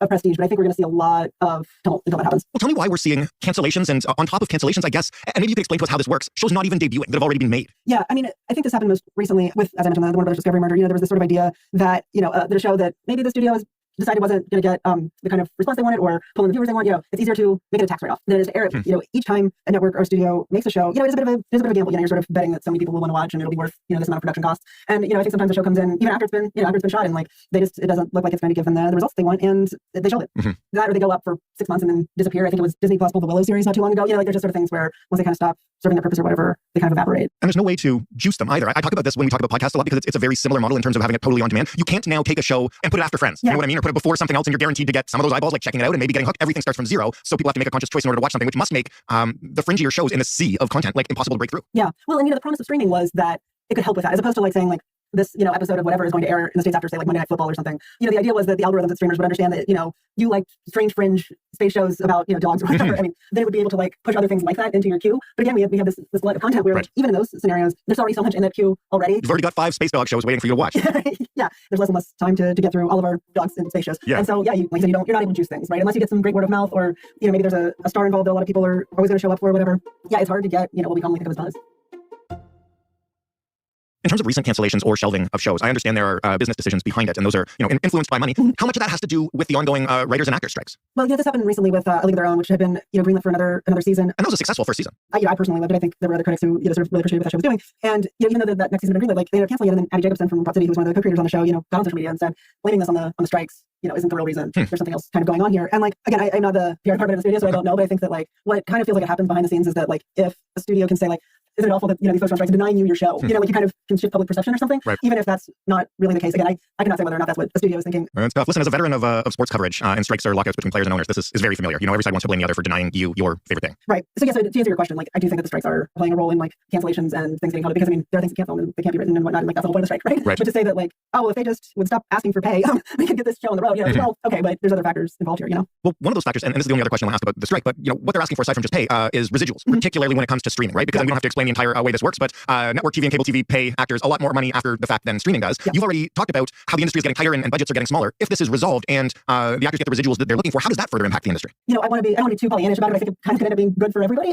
There's been a lot of talk. I think Warner Bros. Discovery and some of the other studios have said, like they're already seeing these, massive losses, because of the strikes and because of, not being able to produce new content. Right. And eventually, if it hasn't happened already, there's going to be a tipping point at which the amount of money studios are losing is equal to or greater than what it would cost to just pay the residuals that the striking SAG members and striking WGA members are asking for. And it's like, well, if that's the case, what are we kind of fighting over here, right? And so, I think ultimately being able to settle this will get people, the residuals they're looking for and actually allow studios once again make more content. Maybe that is Pollyannish of me, but that is what I think could happen. The other thing I want to ask you about in the middle of all this is live sports, because listen, I still have a cable TV subscription. That is like the sole reason I have it. And now recently I'm being asked to watch a Blue Jays game on Apple TV or maybe subscribe to DAZN to get my particular Sunday NFL game that I want. And where does sports come into the streaming wars and how valuable is it to whoever figures it out? Sports is huge. It seems to be the last piece that streaming is trying to crack, right? Like they, Amazon got with Thursday Night Football, right. And whether it's college sports or something else, like everybody's trying to have their own sort of sports offering. Everybody's trying to get some corner of that market because that comes with a huge amount of viewership. There are sports fans all over the place. And like you said, for a long time, the reason a lot of us, myself included, didn't ever fully cut the cable was because the only way to watch live sports was, was through a cable provider. And so I do think that there's going to be a larger push into live sports. And you're going to see what I imagine will be the same sort of thing where,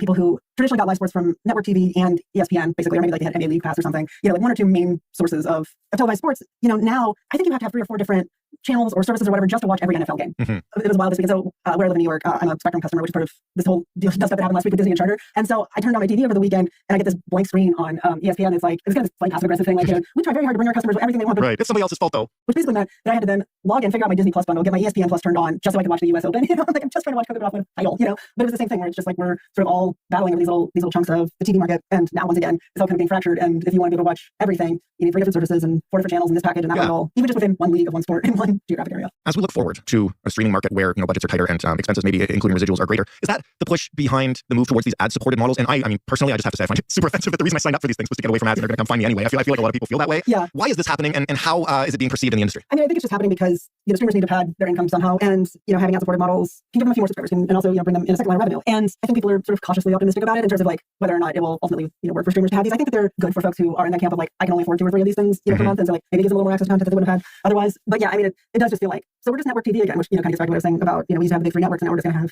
the big 3 streaming services, the big 5 streaming services, or whatever the case may be. Well, this was going to be my last question, so you brought me right to it. It's like so far we've talked about having a ton of content, having some big budget stuff, but increasingly less big budget stuff. You mentioned now we're going to have a big 3 or big 5 and a bunch of other little specialty ones, and now we've got ads and hopefully we've got residuals. Are we just making cable television all over again? Like what the F? Congratulations, we've reinvented a wheel. Yeah. And to our other question about will there be a sort of third wave of peak TV or prestige TV? The thing that was so great for HBO for so long was that because it wasn't worried about advertisers, because it made its revenue from people paying $10 a month or whatever. A premium price at the time. Yeah. They didn't have to worry about advertisers, and so they could make a show like Oz, right? They could make a show like Deadwood with all the swearing and nudity. It could be controversial or whatever, and it didn't matter because they weren't trying to tell the fine folks at Damp Rid that they weren't going to have to run their commercial right after someone was shot on camera or something. But, kind of free them up to make those sort of things, and that was the same thing with streaming. They weren't ads against it, and so they can kind of make what they wanted within reason. And so if we do go back to this thing where everything is an ad-supported model and the content that gets made under that is the kind that ends up being put a mock commercial next to it, then maybe yet another new streaming service comes around and it's like, we'll never have ads and drop all the F-bombs you like. and then we've got yet another wheel. History is going to repeat itself, right? Like, so I'll be on this exact podcast again in 10 years being like, well, Hey, if we make it 10 years, I'll be happy to have you back. Right. If podcasting and streaming last 10 years, we'll both, and journalism for that matter, all last 10 years, maybe we're doing all right. Yeah, we need to reinvent our wheel. Yeah. Thank you so much for this. It's been a pleasure. Yeah, it's fun. Appreciate it. Angela Watercutter from Wired. That was The Big Story. For more, including past looks at the streaming wars, you can head to thebigstorypodcast.ca. If you have an opinion on any of this stuff, and lots of you do and we want to hear them, you can find us on Twitter at TheBigStoryFPN. You can shoot us an email using hello@thebigstorypodcast.ca, or you can give us a call, 416-935-5935, and tell us how you feel, how much you pay for all the things you watch. The Big Story, though, is always free, unless you want it without ads, in which case you can subscribe to The Big Story Plus on Apple. But other than that, it's always free, 5 days a week, and it's available everywhere, including smart speakers, where you simply have to ask yours to play The Big Story podcast. Joe Fish is the lead producer of The Big Story. Robin Simon is also a producer on the show. Stephanie Phillips is our showrunner. Mary Jubrin is our digital editor. Diana Kay is our business manager. And I'm your host and executive producer, Jordan Heath Rawlings. Thanks for listening. Have a great weekend, and we'll talk Monday.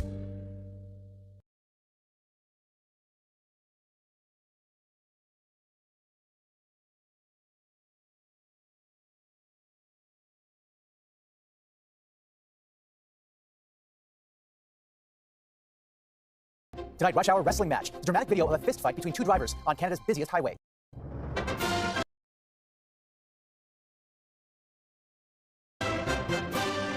The brazen brawl in bumper-to-bumper traffic. This can turn violent, it could turn deadly. The growing dangers and the driving forces behind road rage. That goes hand in hand with low frustration tolerance. Providing an abandoned pledge to cut the GST on new rental construction. It's going to grow supply immensely across this country. New expectations for an old promise as Liberal support slumps in a deepening housing crisis. What this is a photo op fund.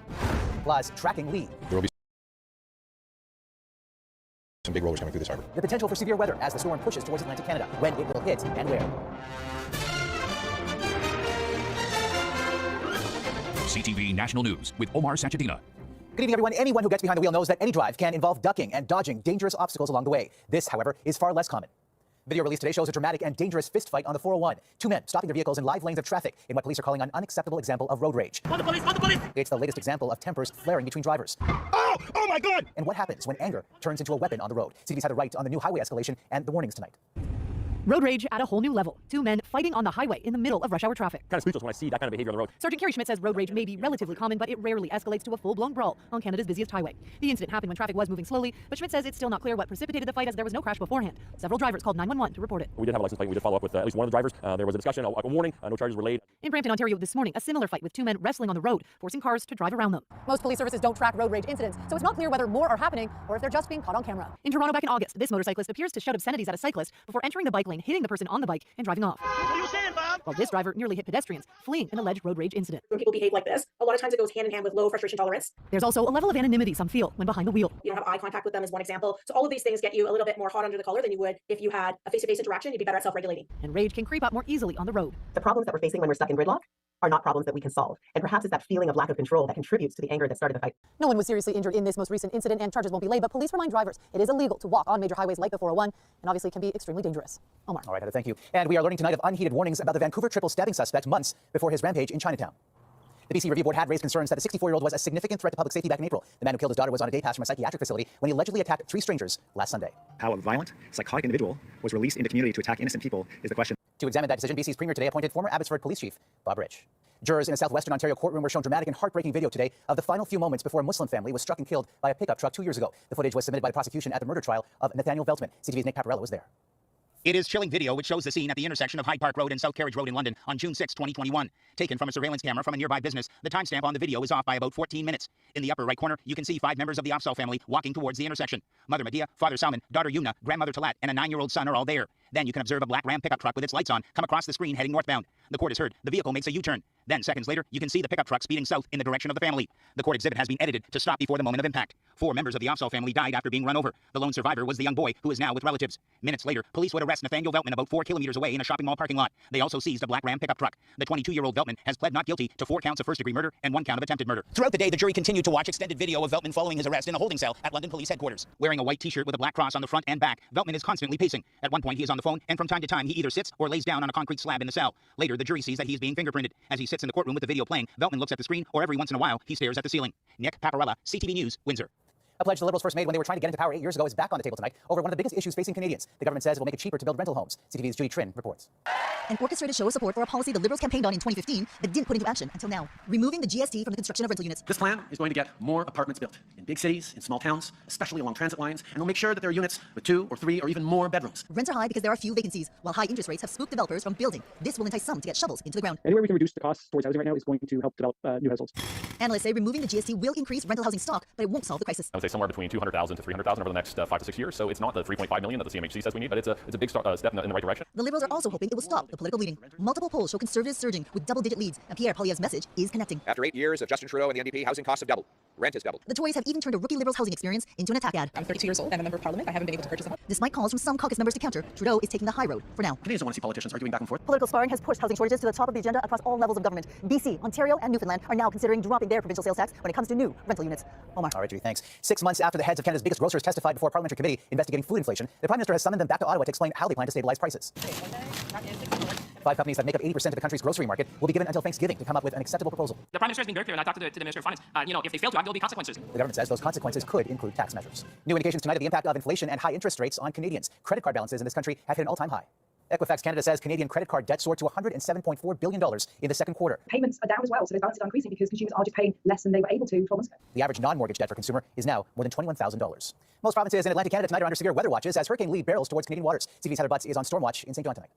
There's little time left to prepare for Hurricane Lee as its track becomes clearer by the hour. Confidence has grown in the storm's direction, heading right for southern New Brunswick and southwestern Nova Scotia. Work to secure the boats at this wharf in Digby underway. It's going to be really bad in here. It's going to be romping and ropes are going to be parting, and it's going to be a heck of a time, I do believe. The storm is massive. By the time it reaches the Maritimes, strong winds and heavy rain will be felt up to 300 kilometers from its center. Many communities along the Bay of Fundy are under a hurricane watch, expecting winds up to 120 kilometers per hour, and with that, the risk of storm surge and coastal erosion. 4 to 6 meter waves are also possible along the coast. There's really not much more from a prevention perspective that we can do other than just staying away from those dangerous areas. Conditions Maritimers are familiar with, but every storm hits different. You live right on Yes. the coast, though. What's it like for you? It is. The wind comes hard, but most of the time it's actually where the wind is coming from. It's not where how hard it is. The Paulins live along the St. John waterfront and will be paying close attention to the wind direction. Here, the building should be doing pretty well because of the way it's supposed to come in. While others are preparing to take a direct hit. The wind direction that they're calling for out of the south is straight up into the harbor, so there will be some big rollers coming through this harbor. It's not just the wind direction people are watching, but the tide. Here along the Bay of Fundy with the highest tides in the world, the water level when the storm arrives will play a major role in how this story unfolds. Omar. All right, please stay safe. Heather Butts in St. John tonight. Let's bring in CTV meteorologist Kelsey McEwen. And today, Kelsey, we're getting a far better idea of when this storm will make landfall and exactly where it will hit. What can you tell us? Grand Manan, New Brunswick to Shelburne County, Nova Scotia. Omar, that's where we're watching very closely as the storm moves its way northward. And it actually could make landfall twice. First, along the southern coast of Nova Scotia, sometime around the supper hour on Saturday, across the Bay of Fundy, make landfall for a second time in New Brunswick, sometime late Saturday night heading into Sunday morning. Both of these times could coincide with high tide in the region as well, which provides its own challenges for flooding. Then the storm will move its way to the northeast and out of the region by end of weekend. Now, two things add to the risk of flooding here. One is the storm, but the second is this stalled front that's been hovering over Atlantic Canada, bringing slow-moving thunderstorms prompting 25 millimeters of rain per hour. So the ground is saturated. That was for Thursday. This is for Friday as well. It really can't hold much more moisture, but more is on the way. By Friday night, the outer bands of the storm will move their way on shore. This is a full 24 hours ahead of the expected landfall on Saturday evening. The winds elevate. The strongest rainfall will be on the west and north of the track, the high storm surge on the east, and the wind will be elevated. Wind gusts near 120 kilometers an hour, as well as those wave heights approaching 4 to 6 meters along the Atlantic coast of Nova Scotia. Omar? All right, Kelsey, thank you. Residents in St. John, New Brunswick, are also dealing with a stay indoors advisory today because of a massive fire. Plumes of hazardous smoke billowed from a raging fire at the American Iron and Metal Recycling Plant. No reports of any injuries. The United Nations revealed today most of the deaths from Libya's devastating flooding could have been avoided if a functioning weather service had issued warnings. The toll has now soared past 11,000 and is expected to go even higher. Behind that staggering number, countless families traumatized by unimaginable loss. CTV's Kevin Gallagher with one Ottawa family's heartbreaking appeal. As the desperate search for flood survivors continues in the Libyan port city of Derna, Wow. Sajida Nahum listens on in horror at her home in Ottawa while her friend describes the bleak rescue efforts. They're still hearing some noise, some people calling under the ground, but they couldn't reach them.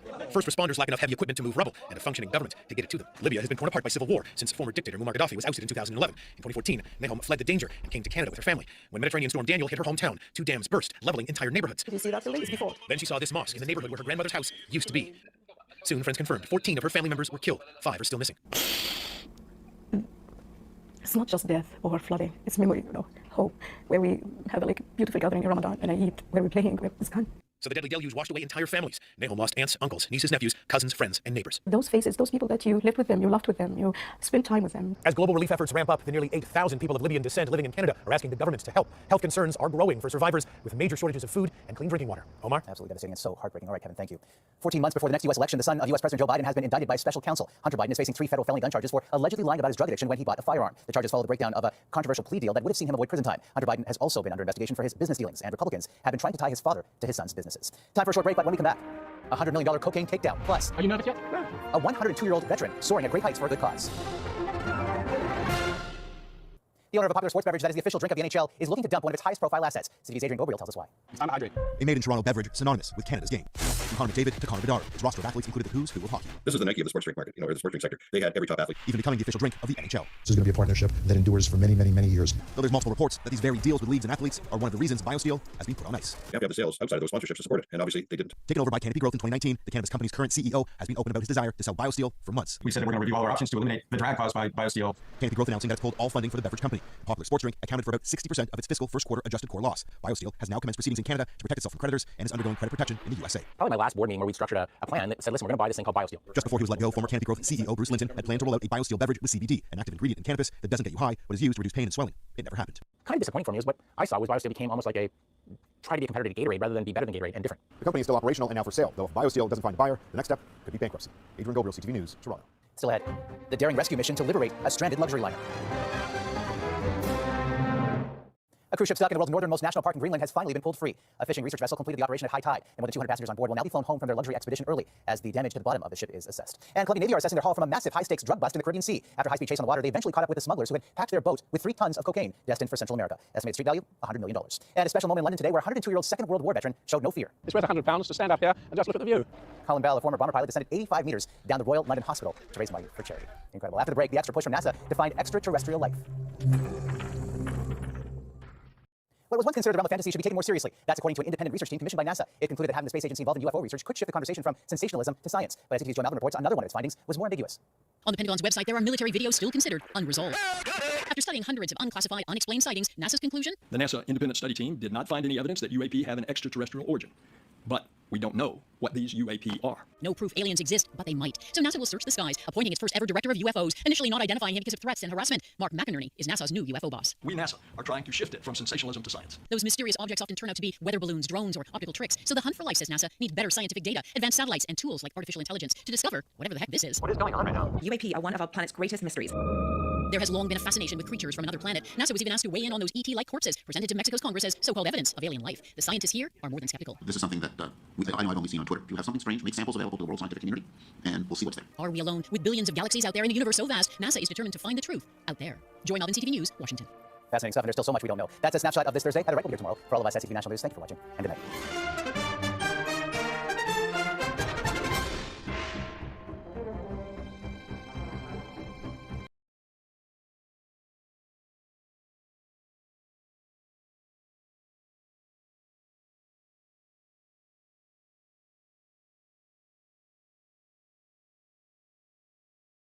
We make USAA insurance to help you save. Take advantage of discounts when you cover your home and your ride. Discover how we're helping members save at USAA.com/bundle.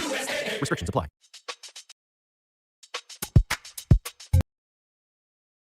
Welcome to Dear Prudence. I'm your Prudence, Janae Desmond-Harris. Today, we'll be discussing topics including how to cope with excessive Facebook photos of your partner's ex, I'm sure we've all been there, how to mourn a racist in-law's death, and how to have a cute summer romance in Italy. Here to help me out is Tia Williams, the New York Times bestselling author of 6 novels, including The Accidental Diva, 7 Days in June, and The Perfect Find, which was adapted to a Netflix film starring Gabrielle Union. I watched it. It's really cute and really good. You should check it out. She's also the sister of one of my good friends and favorite people, Lauren Williams. Hey, Tia. Hi, so great to meet you. So great to meet you, too. Like I told you when we asked you to come on the show, I feel like I already know you because I'm friends with your sister. And in fact, I've told her, I wish I could get your parents on the show to give advice. Oh my God, they'd be so good. And they're very opinionated. And, well, also your family is the opposite of a Dear Prudence letter. Like to have 3 sisters who are like healthy, happy, successful, like each other, and like their parents aren't like battling over some insane issue. That's actually really impressive. I kind of want to know like how they made that happen. I want to know too. I want to know for like my little family how to make it work the way that they have. I mean, they're currently on a cruise, just living, laughing, and loving. They're so much fun. I just really, really like them. Since we don't have your mom right now, I'm going to ask you for one piece of unsolicited advice. Anything that you just wish people in the world would know when you'd like to get off your chest. Therapy. Everyone should go. Even if you think you don't need it, go. Yeah. I feel like the stigma has lifted a lot, but people still think of therapy as just like, quote unquote, someone to talk to. So I think some people believe that, if I have people to talk to, if I have friends and family, I don't need a therapist. It's more than that, right? Yeah, it's much more than that. And sometimes you figure things out just talking to someone that you don't know, that you haven't grown up with, that you're not in love with, that isn't a friend, just some impartial person. You learn so much about yourself. And I just keep seeing more and more like people taking their past traumas and sort of dumping them on the people in their lives, instead of working it out. I mean, I feel like everyone's relationships, platonic, romantic, whatever, would be so much better if they just talk out some of their stuff. That's a good reminder for me. I need to find a new therapist. I just got a new one. It's hard to find the right fit, but I also think if you're in therapy and you feel as if it's not doing anything for you, that doesn't mean you shouldn't be in therapy. It means you haven't found the right person, right? Exactly. Yeah, keep looking. Okay, thanks for the call out. I'm going to do it. So Tia and I will be back to answer our first questions after a short break. Can't get enough Dear Prudence? Then you should definitely join Slate Plus, Slate's membership program. You'll get to hear me answer an extra question every week just for members. With your subscription, you get ad-free listening across the Slate network and unlimited reading on the Slate site, including all Dear Prudence columns, past and present. Go to slate.com/Prudie Plus to sign up. It's just $15 for your first 3 months. Again, that's slate.com/Prudie Plus. What's up? It's Haley Cuoco. When it comes to travel, we all have a happy place. I just went to my happy place. I just went to Maui. It was truly amazing. Priceline has always been about getting you to your happy place for a happy price with deals you really can't find anywhere else. Like up to 60% off select hotels in Costa Rica or 5-star hotels for 2-star prices in Cabo. Go to your happy place for a happy price. Go to your happy price. Priceline. Welcome back. You're listening to Dear Prudence, and I'm here with Tia Williams. Let's get started with our first letter. It's titled Insecure Idiot. Before we met, my ex-fiancé, James, dated an online model named Circe. They broke up when he confronted her with evidence of her infidelity, and she chose the other guy over him. Soon after that point, James decided he wanted to settle down and have a family. We met online and got engaged a year into our relationship. A few months later, while we were planning our wedding, Circe began dating James's brother, John, whom he is very close to. I was not comfortable with my fiancé's gorgeous, self-centered, and highly dramatic ex hanging out with us regularly, much less potentially becoming part of the same family, especially since she acted very condescending and dismissive towards me, and she still seemed more into James than John. James admitted that Circe contacted him and tried to get back together with him right before she got with John. I suspect she regrets letting him go and is only with John A, to get closer to James, and B, to hopefully get a piece of their family wealth. James informed John of this, but John, who is much more socially awkward and has more trouble dating than James, is willing to overlook anything for the sake of her beauty. When I thought about how I'd really feel having Circe at my wedding and in my life, I realized I would probably never be able to get over my insecurity. This stems from my own less than gorgeous looks, for which I was badly bullied as a child, plus several experiences of being cheated on in the past, plus Circe's actual behavior towards James and me. So I very calmly and undramatically broke off my engagement to James, explaining that the issue was entirely mine. James, however, is having trouble accepting this. He wants very badly to get back together. He says we'll elope to avoid the issue of having Circe at our wedding, and he promises never to see her socially, just John on his own. If John can't respect that, then James won't see him either. I'm torn because I never intended to manipulate James or cause tension in his relationship with his brother, but I do love and miss him terribly. Should I trust his promises to exclude Circe from our lives and get back together with him, or should I trust my own intuition that I won't feel secure or happy as long as Circe is even on the periphery and tell him no, at least not unless we're both still single when John breaks up with her? Total side note, poor John. Married to this woman who just wants a little bit of the family money and he's the second choice. He's a pawn. Yeah, I really feel for him, but he didn't write to us, so John, hang in there. I think my biggest thought was the letter writer saying, I realized I would not be able to get over my insecurity. I calmly and undramatically broke off my engagement. I said the issue was entirely mine. This is like exactly the kind of thing I'm always telling people they should do while acknowledging that it's totally not realistic. Like, it's very hard when you're in love with someone to be like, you're making me feel unhinged. I'm going to end this because it's not healthy for either of us. It's been nice knowing you, but she did it. She did do it. But the thing is, he's not making her feel unhinged. She's making herself feel unhinged. Now, I say that, but also Cersei is a demon. We see that. She's a menace. First of all, coming between two brothers is just, that's like evil behavior. Like, why would you, you never want to jump in between siblings, know? I can't even get with like dating within a friend group, like a close friend group. Like, how could you do that? There are millions of people on the earth, and you're going to jump to like someone who's close with your ex. Why? It's only this family that you know. Come on. So, James has done everything to try to make her feel comfortable. Let's elope. I never even have to hang out with her. Which is not great for him because he wouldn't even see his brother. So like he's trying, but the letter writer, she's spiraling. But it's like kind of a hell of her own making. Right. And I feel like she actually did do the right thing, because if an outsider can cause you to feel that insecure in your relationship, then you need to go and do some thinking. Right. I feel like these issues as far as like bullying due to her appearance and being cheated on, they're going to come up even with the next person. Anyone can trigger these feelings. Like you said, Cersei's a demon. But I think a non-demon could bring up these issues almost to the same level. Definitely. I mean, when the problem is with yourself, when you're so insecure with yourself, that's always going to live there. Sometimes relationships are a place to heal. No one is 100% evolved ever, I don't think. And it doesn't mean that you don't deserve love, but I do think that it has to be in a manageable place. Your relationship with your fiance or your husband should not be that threatened by an outsider. It just shouldn't. Right. Unless that person is directly coming in between the two of you. Right. And I think she says that Cersei was like rude or condescending or something dismissive or something to her, but I feel like when there's no concrete facts about what happened, like you would have told me if she did something really crazy, right? You would have said it. Yeah. Granted, okay, she is rude and dismissive. James has offered to never have to put the letter writer in the position of being near her. Let's elope. Let's not hang out. What would you say to James? I definitely think he really loves the letter writer. That's a grand gesture, right? Cutting off this woman, even if it's not at all realistic or practical for him not to see his like potential sister-in-law. What would you tell James? I mean, that is a tough position. I also would like to know how close he is to his brother. Good question. Because if they live across the country and it's like a once a year Thanksgiving thing, that could easily be cut out. But if they're playing golf twice a week, that's different. Yeah, I think that changes everything, like having the context of how close the brothers are. Because if they are close and they live in a town together, or, like you said, they meet up, to shoot hoops twice a week, there's no way, even if James is saying, we never have to see her, there's no way that they're never going to see Cersei. Right. And it's going to cause a crisis. Yeah. So this is like my deeper, more nitpicky reading. So James was dating an quote unquote online model. I think that was an Instagram model. She's an influencer, whatever. She's conventionally attractive and like she puts herself out there. And he goes from that to dating a woman who was made fun of for being unattractive. I just don't feel like that's a pattern people follow in life. I don't know what to make of it, but it seems weird to me. Does it seem weird to you? Well, here's the thing. Do we have an unreliable narrator? I mean, she's the one that's saying she's unconventionally attractive. Right. How many beautiful, pretty, attractive, cute, adorable women do you know so true. that think they're unattractive? Right. She probably isn't. Because guys don't jump from an Instagram hottie to, a conventionally unattractive woman. They just don't. Right. It's people made fun of me in 8th grade for having oily skin. Exactly. And I'm not over it. Yeah. And now I'm like conventionally attractive, but I still have this complex that I was not duckling. Which again, letter writer's issue, which I think would like transfer to any future relationship. Exactly. Yeah. So I guess my bottom line for her is, you said you would never feel secure or happy with James. And I think you should listen to yourself. It's not your fault. Like whatever issues, whatever experiences got you here, but the facts are the facts and relationships are supposed to make you happy. And I don't think at this point, you may not be in a great position to feel secure or happy with anyone at this moment, but definitely not someone who has Cersei floating around. Don't get back together. Take a break. I hate to say work on yourself. We're all working on ourselves constantly, but you want to get to a point where you feel okay about yourself. And a relationship will be so much more enjoyable when that happens. In fact, I would say it's impossible to enjoy a relationship until you feel at least okay about yourself. Our next question is titled, Not Grieving Daughter-in-Law. I'm struggling with how to deal with the death of my mother-in-law. My husband and I are a mixed-race couple. She was not okay with that, or me, and made her feelings abundantly clear during the early years of our marriage. We finally cut her off after our first child was born 12 years ago. My husband learned she had terminal cancer and was in hospice a few months ago. He visited her 3 times without discussing with me, including the night she died. It's been several weeks, and he's clearly grieving. I don't know how to handle it. I feel betrayed watching him grieve for someone who hated me so much. I can't offer him any sympathy or support. He shouldn't have to hide his grief, and I shouldn't have to hide my rage. But that is what both of us are attempting to do. How do we move forward from here? So I really struggled with this question because I'm typically very team cut off all the bigots. They don't love you. You shouldn't love them. Get them out of your life. I was on a flight recently with a white guy who told me his father had gone down the Fox News rabbit hole with all the accompanying racism. And the guy told me his wife was a person of color. And I asked him, well, how's your relationship with your dad? And he said, oh, it's fine. My dad wiped my butt when I was a baby. You can't be mad at someone over politics. And I was thinking, well, he's a racist. He's racist against your wife. I mean, how is this not an issue? It should be an issue. So I'm typically on the side of make it an issue, have a confrontation, cut people off. But here I'm struggling. I feel like this woman is dying. You're allowed to see her. That's different from inviting her to Thanksgiving and asking her to babysit your children, right? Absolutely. And I fully agree with you. And I hate it when people are like, it's just politics. Like as if it's, a Republican Democrat thing and it's that simple. Like, I don't like George Bush. Like it's not about that. We're not there. It's matters of life and death. I mean, I feel like we're tumbling into another Jim Crow era. Like this is not the time to be like, let's turn a blind eye. We can't do that today. But there's a line when she said, I can't offer him any support or sympathy that I just don't agree with. I mean, this is one of those things when you're married, it's, you learn and it's a tough pill to swallow sometimes that it is not all about you. And this woman was not nice to her and is obviously racist, but that's still your partner's mother. Right. And relationships with our parents can be very complicated. Do I love this person? Do I hate this person? Did this person ruin my life? But this person did wipe my ass. Like, and when it comes to matters of, death and dying, I feel like you should be there at least to say goodbye. And I think that your partner should be expected to, give you the space to do that.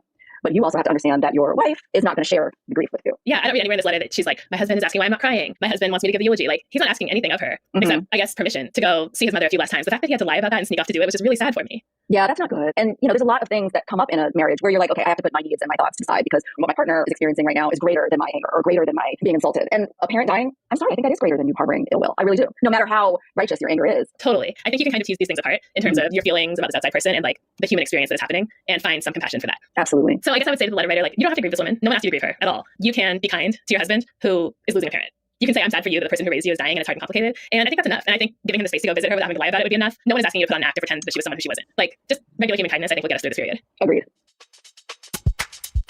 You're listening to the Dear Prudence Show, and when we come back, we'll be reading more of your letters. Stay with us. What does it mean to be black in America?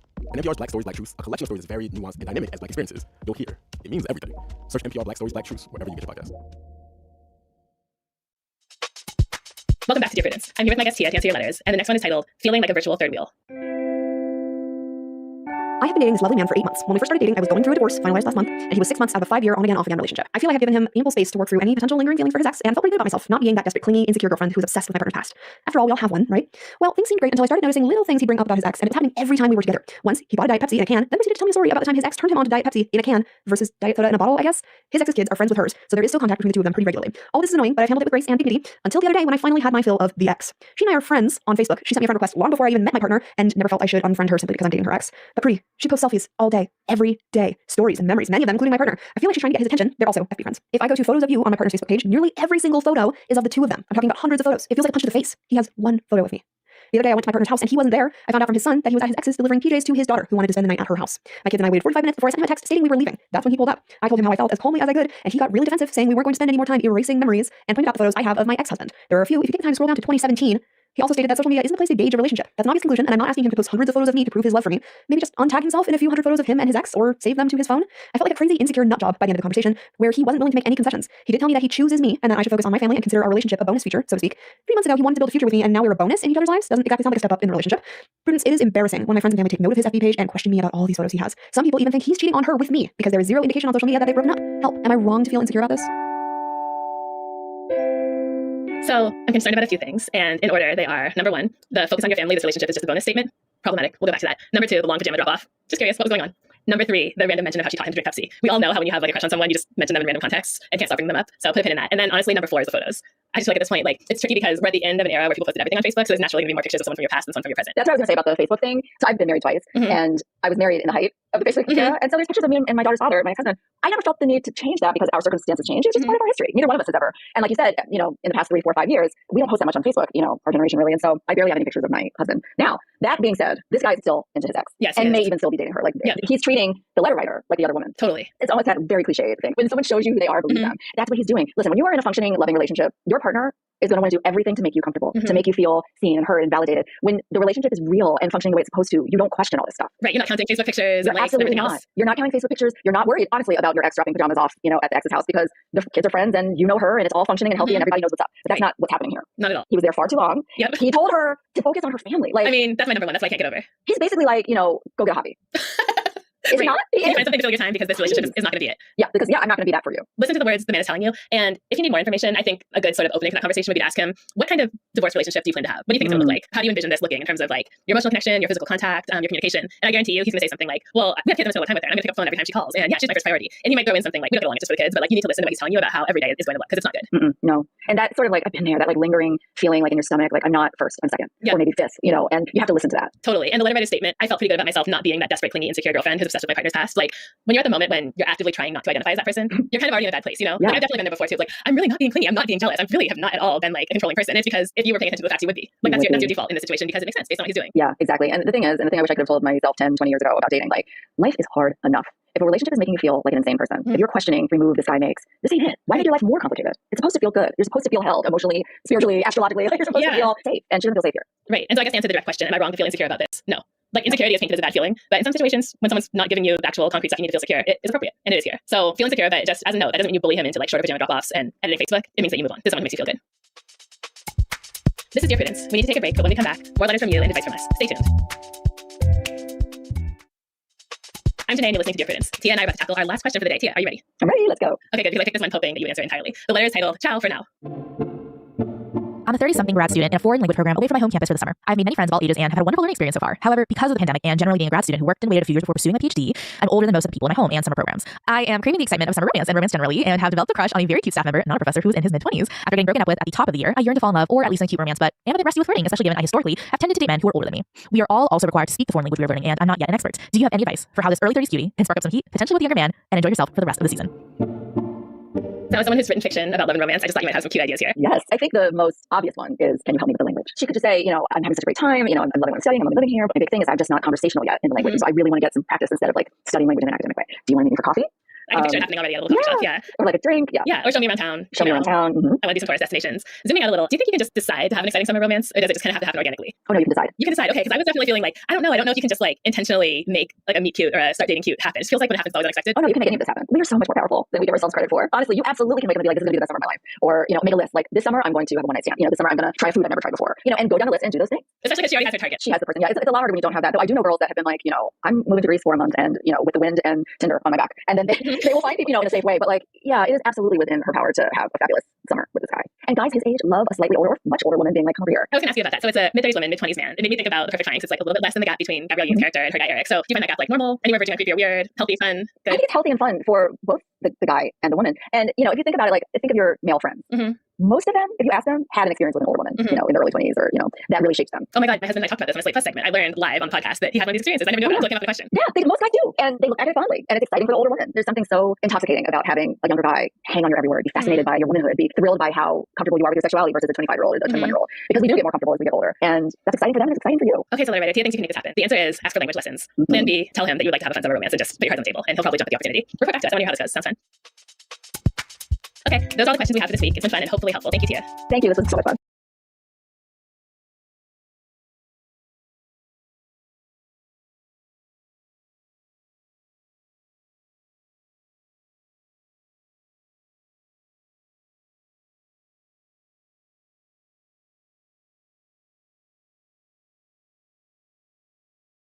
This program is brought to you by Real Estimate, Australia's #1 property value estimate. Get your real estimate today on realestate.com.au.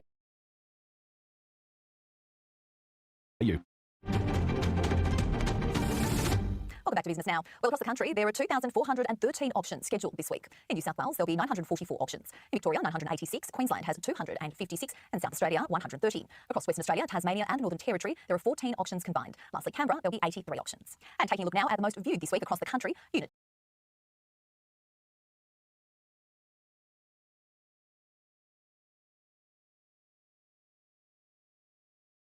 Laura. Sorry, one more question. Sure. Just earlier today, the Department of Homeland Security said that illegal drugs produced in Mexico, like fentanyl, is the top national security threat to Americans. Here at DoD, do you see this as something that falls into DoD's purview? And if so, what is DoD doing about it? Look, we work with the Department of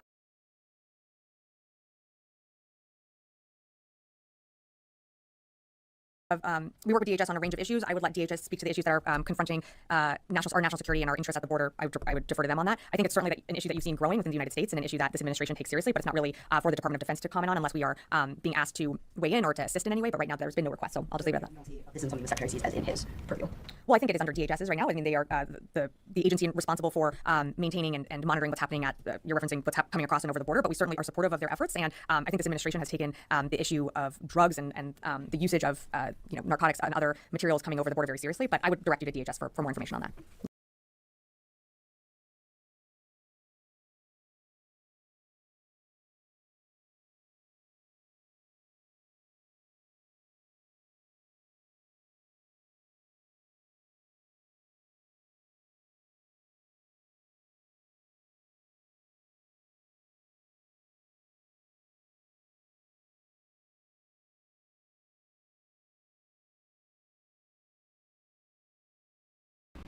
All right, everyone, now the UN is joining the fray, bitching about Elon Musk daring to criticize their good friends at the ADL, claiming that it's a trolling and harassment campaign. Yes, when the ADL comes in and defames your business repeatedly, making up studies out of thin air using dubious third-party groups sometimes to claim that your website has become a hotbed of hate, it's become a disinformation machine, it's not doing its job to police speech more, and then you come out and you criticize that firm.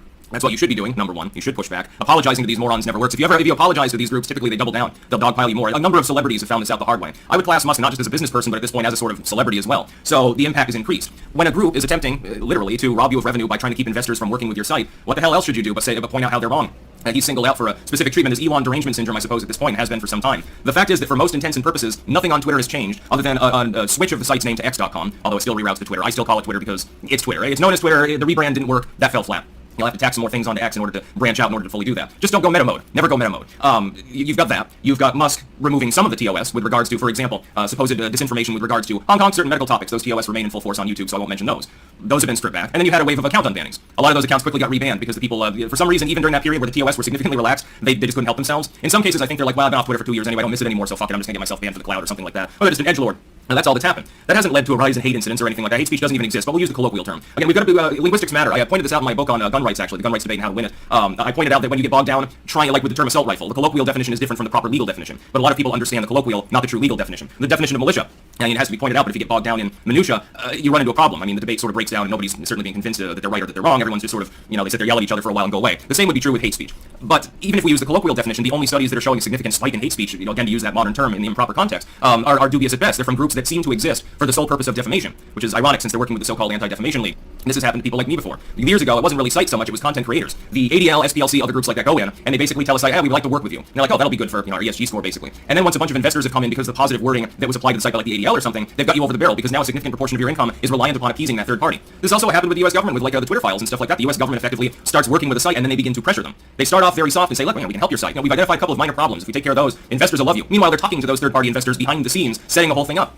It's a grift. It's basically mafia tactics. And they use the carrot and stick methodology too. They'll give you plenty of carrots. Your site will become very wealthy as long as you effectively do what they tell you to do. It's not a bad gig for the people running the sites unless they have some sort of ethics and principles with regards to free expression. Now, for a normal company, let's say a soda chain or something, is free expression really their business? No, they make soda. What is Twitter? Twitter is part of the modern public square. Hundreds of millions of people are debating politics and society and all manner of topics on Twitter and on YouTube, and well, it used to be on Facebook. Insta, I suppose, is still used for that, etc., etc., etc. on down the line. So there's more of a vested public interest in maintaining a semblance of free speech on these sites too. So when the UN, a globalistic body that has benefited very, very few people in time's history that it's existed, is coming out and joining with the ADL to land-based Elon Musk, repeating effectively the defamation from the Anti-Defamation League, and he responds, all of a sudden he's a villain. I just find that a little bit obtuse. So clearly they're worried because normally groups like that don't like to weigh in on this kind of issue because, there might be backlash or something like that. They prefer to let these third-party groups handle it. Apparently, Elon Musk has slipped the leash a little bit too much. So now they're trying to tighten the cord, and we'll see what happens with that. That's about all. Peace out.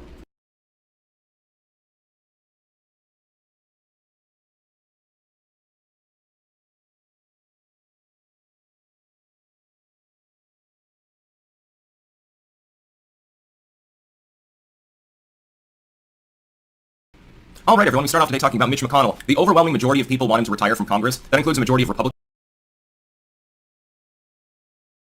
by the way. But Mitch is having none of it. Link in the description. Archived, of course, talk about stubbornness. You're having absence seizures, so clearly something cognitively has gone on at some point, probably a stroke prior to it. Your hands are all bruised, sometimes you're having falls and stuff. It's sort of like the Republican version of Joe Biden. Joe is kicking it, though, compared to Mitch McConnell. McConnell's basically in the running at this point to be Feinstein Jr., and yet he refuses to stand down. The problem is if you have someone with cognitive issues lording over the Senate minority, heading multiple important committees, etc., etc., and by the way, the de facto standard bearer of part of the Republican Party going into an important election, technically the true standard bearer is Trump, but Trump currently isn't in a political office. So you basically got an oligarchy. You've got Mitch McConnell from the Senate, Kevin McCarthy of the House, and then Ronna McDaniel from the RNC itself.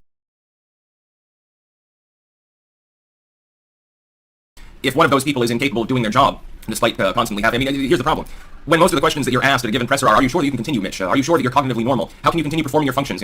All fucked up, basically. Wouldn't you think that it's time to call it quits and, assign somebody else to manage things while you prefer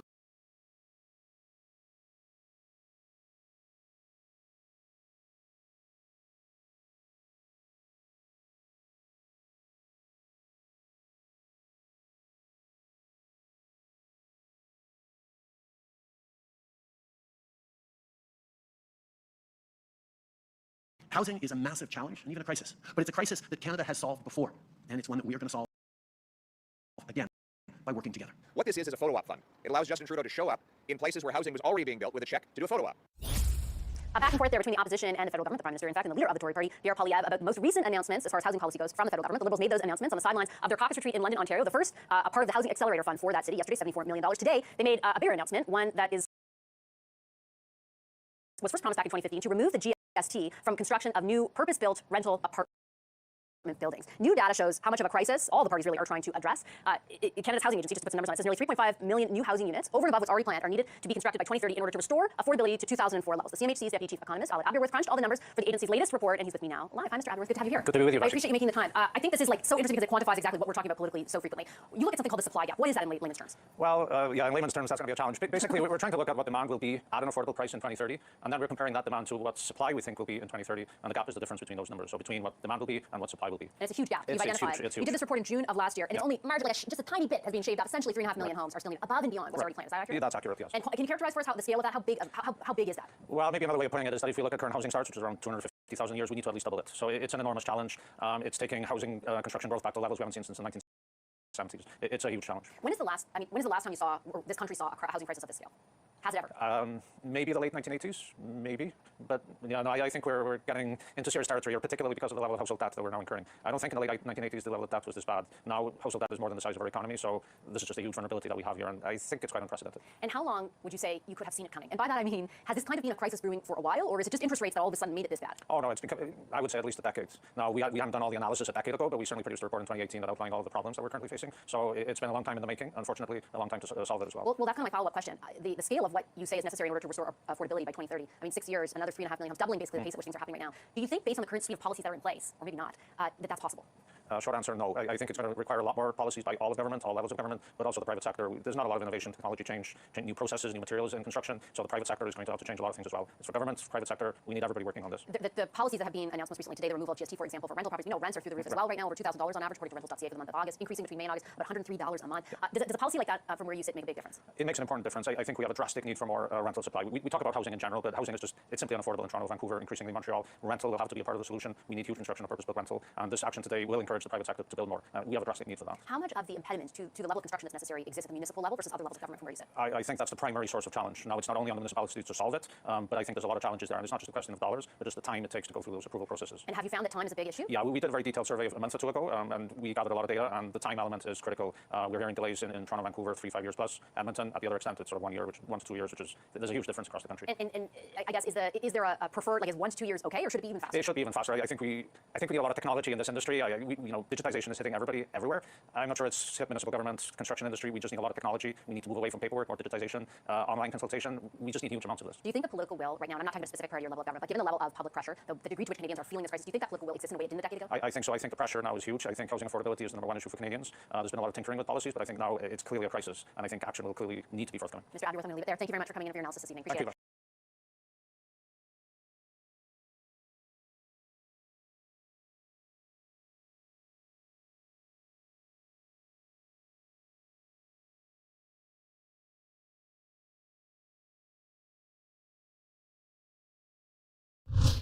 To ensure that our people be given the opportunity to vote.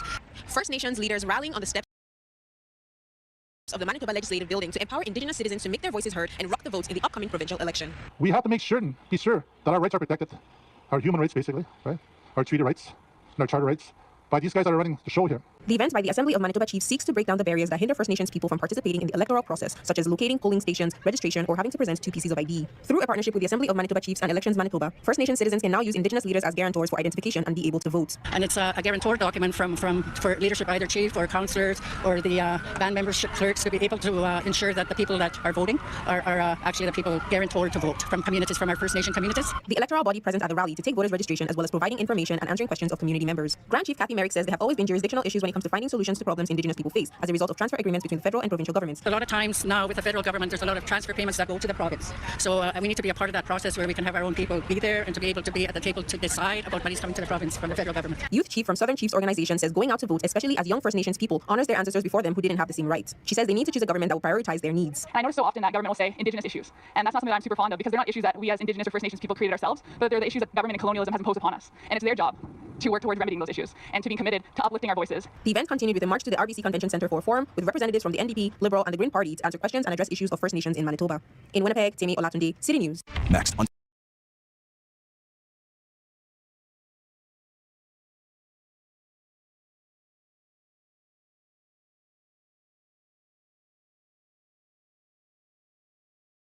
I'd now like to turn the mic over to Ranking Member Senator Paul for his opening statement.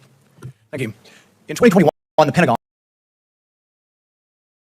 through the Defense Advanced Research Projects Agency, DARPA, asked for proposals for real-time comprehensive tools that establish ground truth for how countries are conducting domestic information control. DARPA's goal in developing AI technology for measuring the information control environment was to help the U.S. government better understand how digitally authoritarian regimes repress their populations at scale over the internet via censorship, blocking, or throttling. Of course, the solicitation made it clear that the Pentagon did not want the proposals to look at activities of the U.S. government. The Pentagon and the U.S. government as a whole enjoy professing moral superiority over authoritarian governments when it comes to upholding basic democratic values. American politicians have no qualms about criticizing foreign governments like Russia and China for their suppression of civil liberties and efforts to eliminate dissent.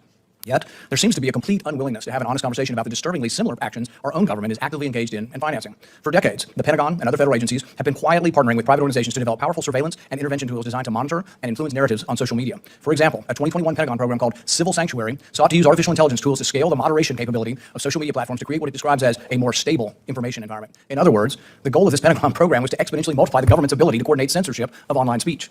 The Pentagon has invested millions of dollars to develop these tools not only for use by social media companies, but also the intelligence community and law enforcement. Meanwhile, the Department of Commerce is awarding million-dollar grants for cognitive research into how the U.S. government can foster trust in artificial intelligence with the general public. So while the federal government is using taxpayer dollars to develop AI to surveil and monitor Americans' online speech, it is also spending money to figure out how to get you to trust the government with AI. Over the last year, starting with the Twitter files, journalists started to expose the deep coordination between the federal government and social media. When it comes to content moderation, these decisions in policing and the speech of Americans, we've seen this enormous connection between government and private entities. As Michael Schellenberger rightly points out, the threat to our civil liberties comes not from AI, but from the people who want to control it and use it to censor information. It isn't the tool, it's the corruption of power that is always the problem. Just last week, the Fifth Circuit affirmed the government likely violated the First Amendment. A big deal. Violated the First Amendment by coercing social media companies to remove speech from the government that the government disagreed with related to the origins of COVID-19, the pandemic lockdowns, vaccine efficacy, and the Hunter Biden laptop story. The court cited numerous examples of U.S. government officials engaging in domestic information control on social media. Our concern is not that they're doing it, but they're going to do it even more efficiently and even more ruthlessly if they get artificial intelligence and are able to comb through the entire internet. They're already doing this. Our concern with artificial intelligence is they will take that tool and much more efficiently go through millions and millions of posts to say, that's not allowed, that's not allowed.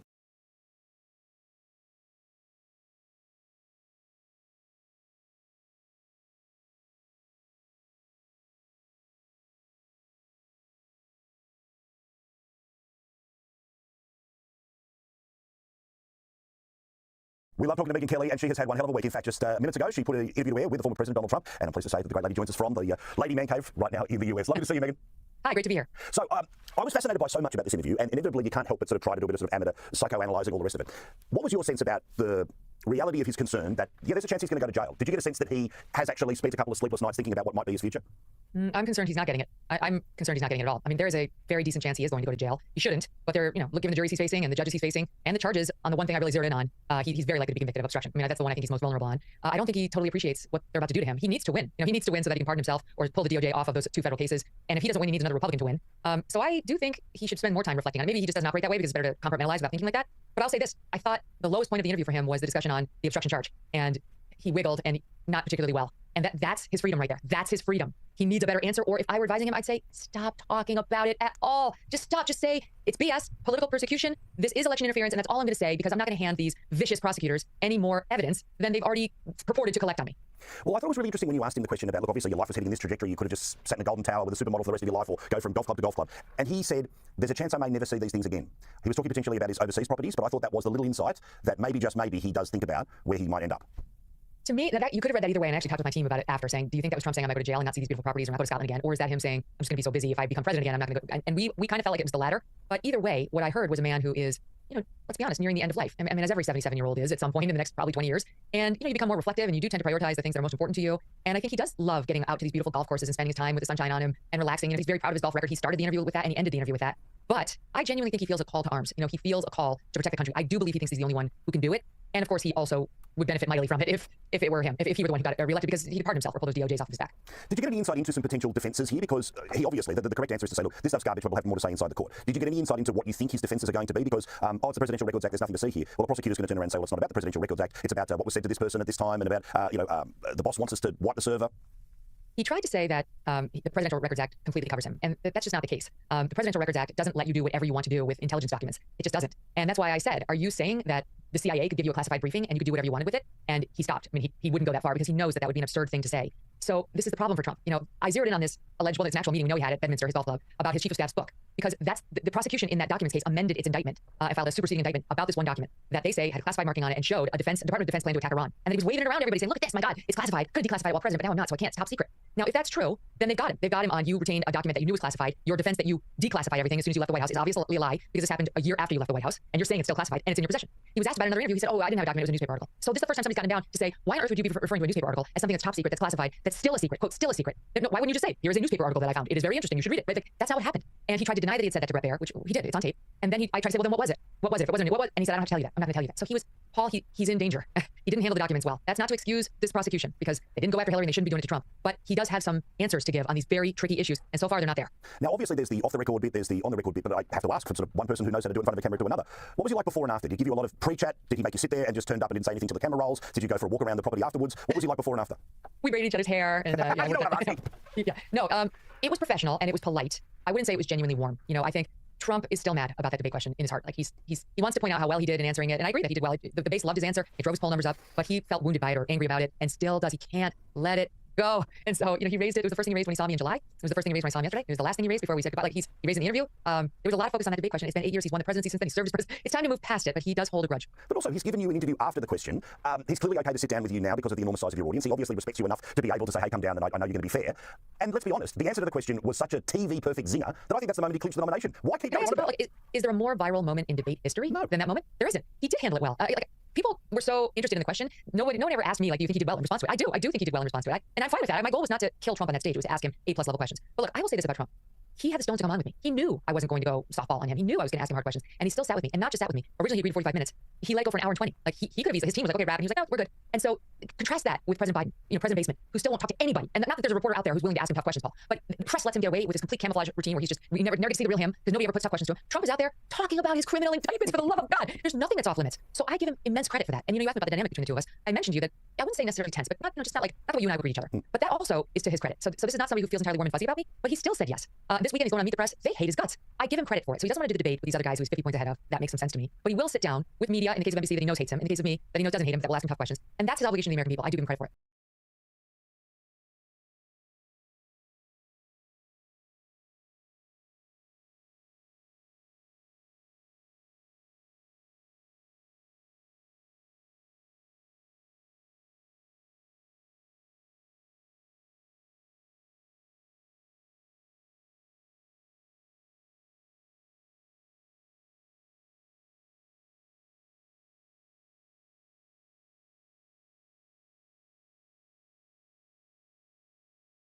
You work with you as your audits and evaluations are completed.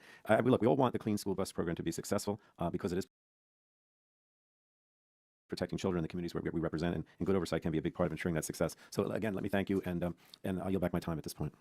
Gentleman yields back. Now recognize the gentleman from California, Mr. Cardenas, for his 5 minutes question.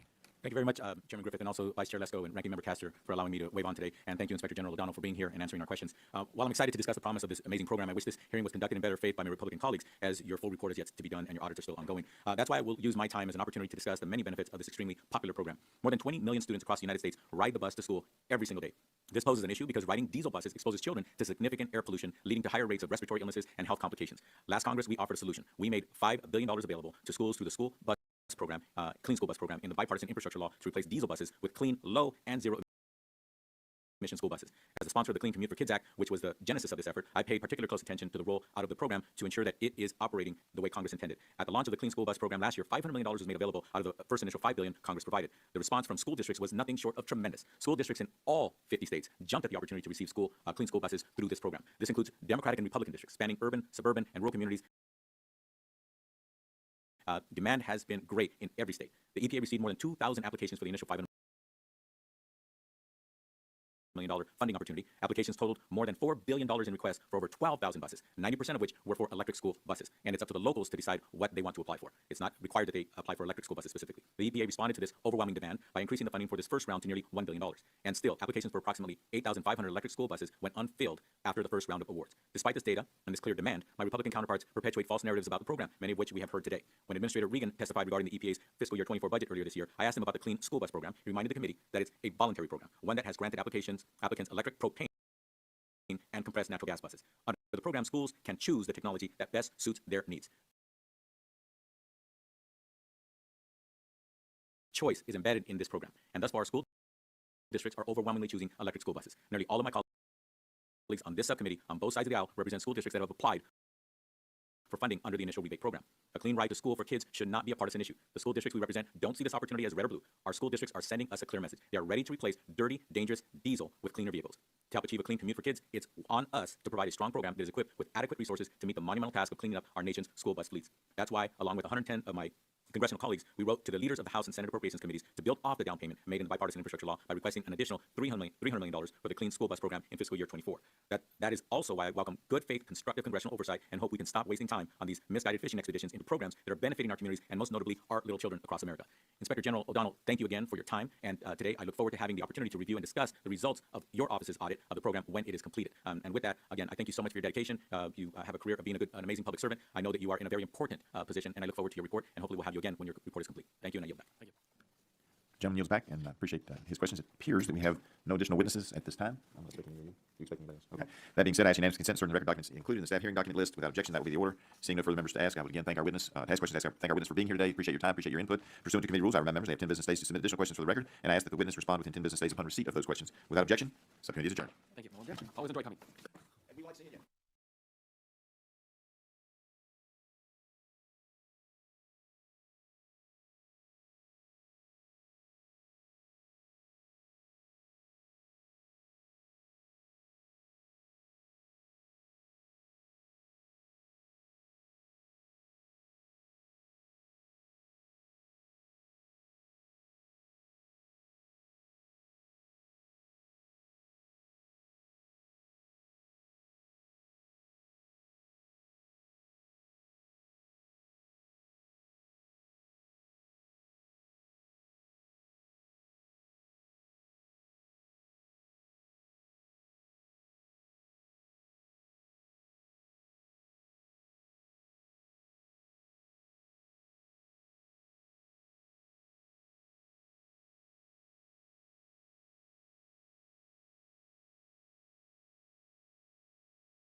The Prime Minister ended today's caucus retreat with a new affordability package that includes bringing back a previously abandoned 2015 promise to remove the GST from construction costs for new rental apartment buildings and calling on grocery CEOs.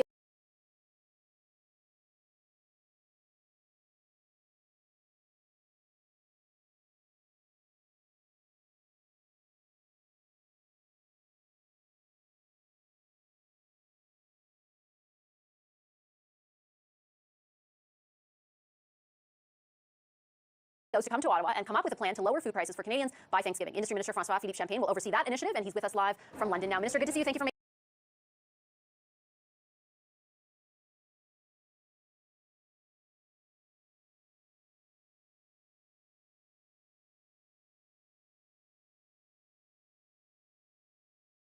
making the time. Pleasure to be with you, Vashi. Minister, the price of food has been going up steadily for well over a year now. Are you only acting on that now because of your party's declining popularity? No, not at all. I would say it's always a good time to fight for Canadians. It's always a good time to fight to have lower prices for Canadians. As you said, we're in solution mode. I've been telling the CEOs to meet me in Ottawa next week. We're going to look at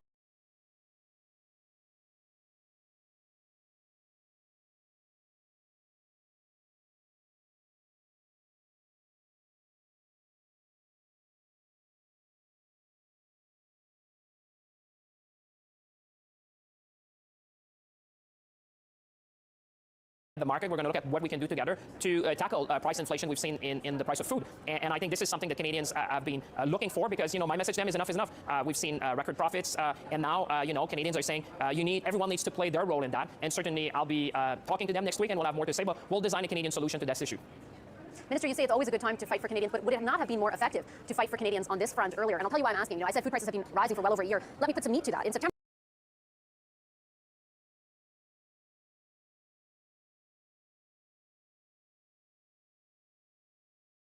of 2022, I'm quoting StatsCan now, yearly price increases for food purchased in stores rose at the fastest pace since 1981. A year ago, we already knew food prices were climbing at a rate decades in the making, at a record rate decades in the making. Why not act then and prevent the pain that Canadians are feeling right now? Again, is this just simply a political move on your part? No, not at all. Like I said, it's always the right time to fight for Canadians. We've been listening to Canadians, and you said it as you were talking about the retreat we had here, the caucus meeting. The first thing we heard from Canadians is the cost of living and is the price of food. We've been working for months on that. We had the grocery rebate. I've been following very carefully what our colleagues have been doing in Europe, the Carrefour example, what's been done in France, and now we're going to sit with the CEOs to come up with solutions to reduce the price inflation we've seen in the food price across Canada. And therefore, we're going to sit with the five big ones, you know, Sobeys, Loblaw, Metro, Walmart, and Costco. And as you know, the structure of the market in Canada is slightly different than you find in other jurisdictions. But bottom line, we need to reduce price inflation when it comes to grocery, and that's my mission, and that's what we're going to be delivering together with the CEOs of the company. And I expect them to do the right thing. Everyone needs to play their part and do their part in order to help Canadians at times like that.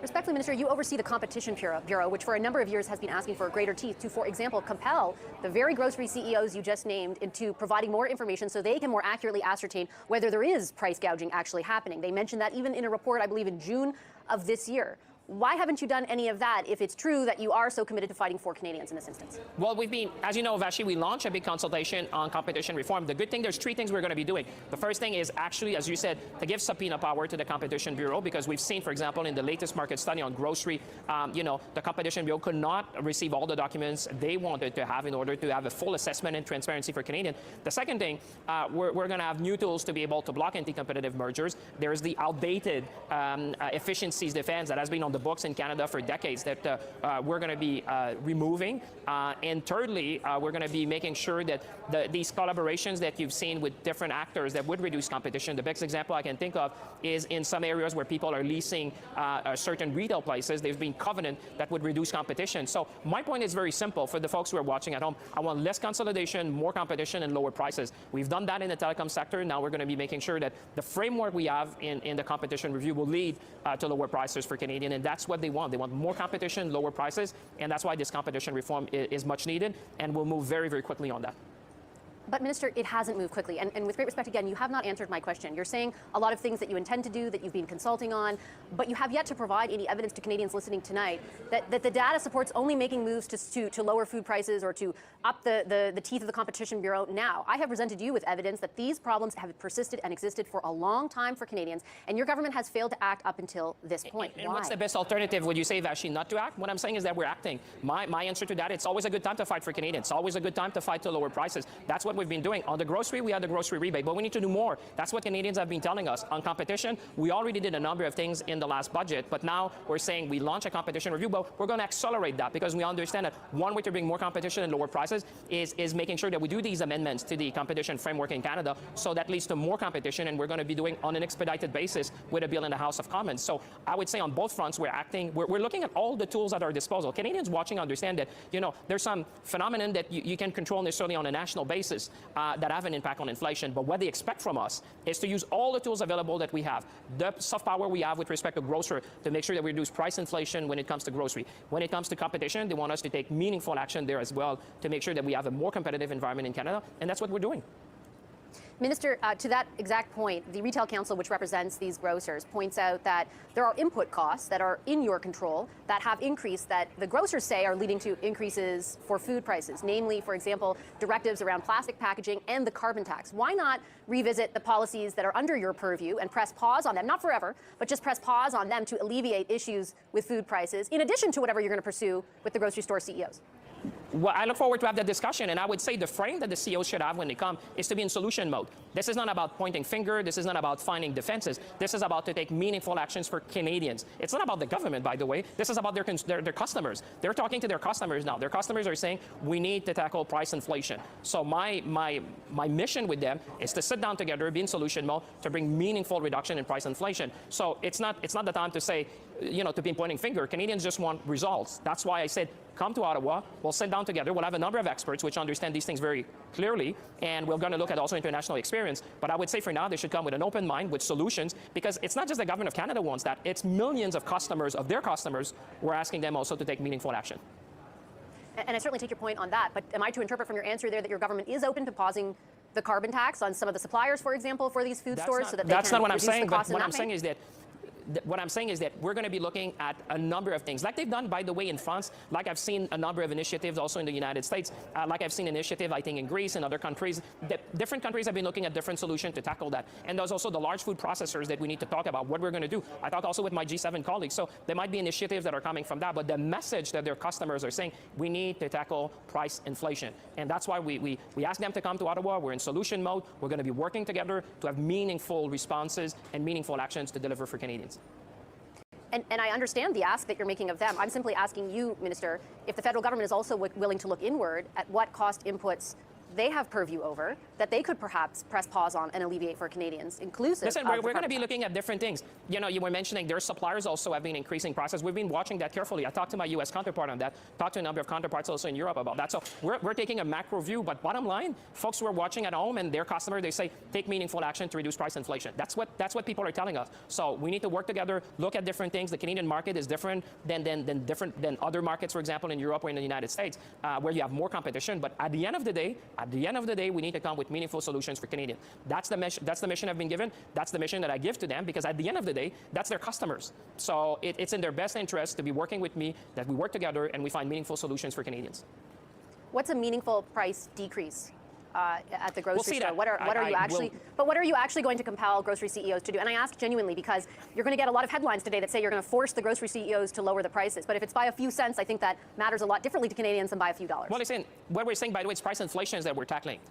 Let's be clear. What we're looking at is that we want meaningful action to tackle price inflation we've seen in the grocery sector. So I won't prejudge the outcome of the meeting. The Canadian sector, we're going to talk to a number of experts. There's also been a report by the House of Commons which looked at that. So there's a number of recommendations. I think if we work collaboratively, like we've done in other sectors of the industry, we'll come out with win-win solution that Canadians will see that this was a meaningful exercise we did. Because at the end of the day, listen, I'm there to serve public interest. I'm there to fight on behalf of millions of Canadians. That's my job. I fight for them every day, and we'll do the same thing there. What I'm saying is that we're going to do that with the CEOs of the grocery, the largest retailers in Canada, and I expect for them to come at the table with solution, and we'll be looking at that together. Just to be clear, though, I have 15 seconds left. Will grocery prices be lower for Canadians come Thanksgiving? What we want is to tackle and have meaningful impact on price inflation in Canada. That's the mission. We want to be taking meaningful action to reduce price inflation in Canada. That's the mission we have, and we want something that will be felt by Canadians by Thanksgiving. Okay, Minister, I'm out of time. I'm going to leave it there. I appreciate your time as always. Thank you.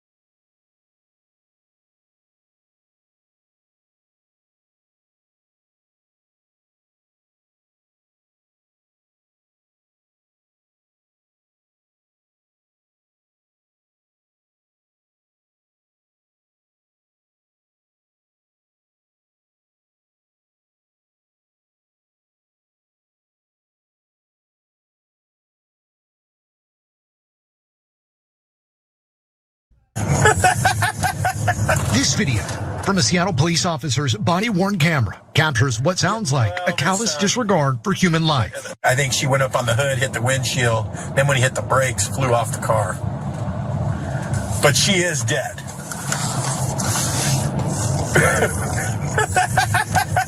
That's the voice of SPD officer Detective Daniel Otterer. It's recorded January 24th, one day after a woman, 23-year-old John V. Kundula, was struck and killed by another officer's squad car while that officer was responding to a call. That's right. A Seattle police officer is now under investigation after he was caught on body cam laughing and joking after another officer fatally struck a pedestrian the day before. Now, we'll listen to more of that body cam footage in just a moment, but first, it's important to get into the context of what happened to this young student who was here in the United States from India. She was here trying to get her graduate degree in Seattle specifically. And then this happened. A marked patrol vehicle driven by Seattle police officer Kevin Dave struck and killed Janavi Kundula on January 23rd. That officer had been responding to a priority 1 call, police said, a day after the incident when he hit Kundula, 23, who had been in a crosswalk.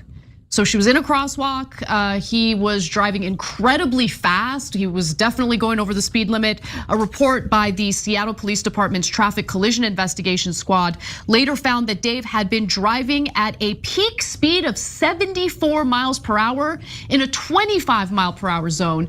Investigators concluded that Dave struck Kandula with his Ford SUV at approximately 63 miles per hour, and Kandula was thrown approximately 138 feet. Witnesses said that she started running as soon as she saw the car speeding in her direction. The investigation into the incident found that had Officer Dave been traveling 50 miles per hour or less as he approached the intersection and encountered the victim, and if Dave and the victim responded in the exact same manner, this collision would not have occurred. Now let's get to the police officer you heard in the video, essentially seeming to laugh about this matter. So his name's Daniel Otterer, and he's the cop that we'll hear talking on the body cam footage a day after the incident took place. He is also the vice president of the Seattle Police Officer Association Guild, so the union representing the police department. He is a drug recognition evaluator on the force's DUI squad. And so he was there on the scene after the woman was struck and killed to evaluate whether the officer had been under the influence when the incident occurred. So on the other end of the line was reportedly the union president. His name is Michael Solon. We don't hear him, unfortunately. I would like to hear the other end of the line just to have a clearer idea of what they were genuinely conversing about. And it's important to know that because of the defense that Otterer is about to share with us all. We'll get to that in a moment. But with that said, let's watch Otterer's pretty callous response to this absolutely horrific death. Let's watch. I mean, he's going 50. That's not out of control. That's not reckless for a trained driver. I don't think she was thrown 40 feet either. I think she went up on the hood, hit the windshield, then when he hit the brakes, flew off the car. But she is dead.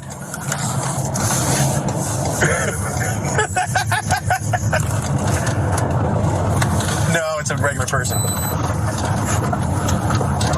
Yeah.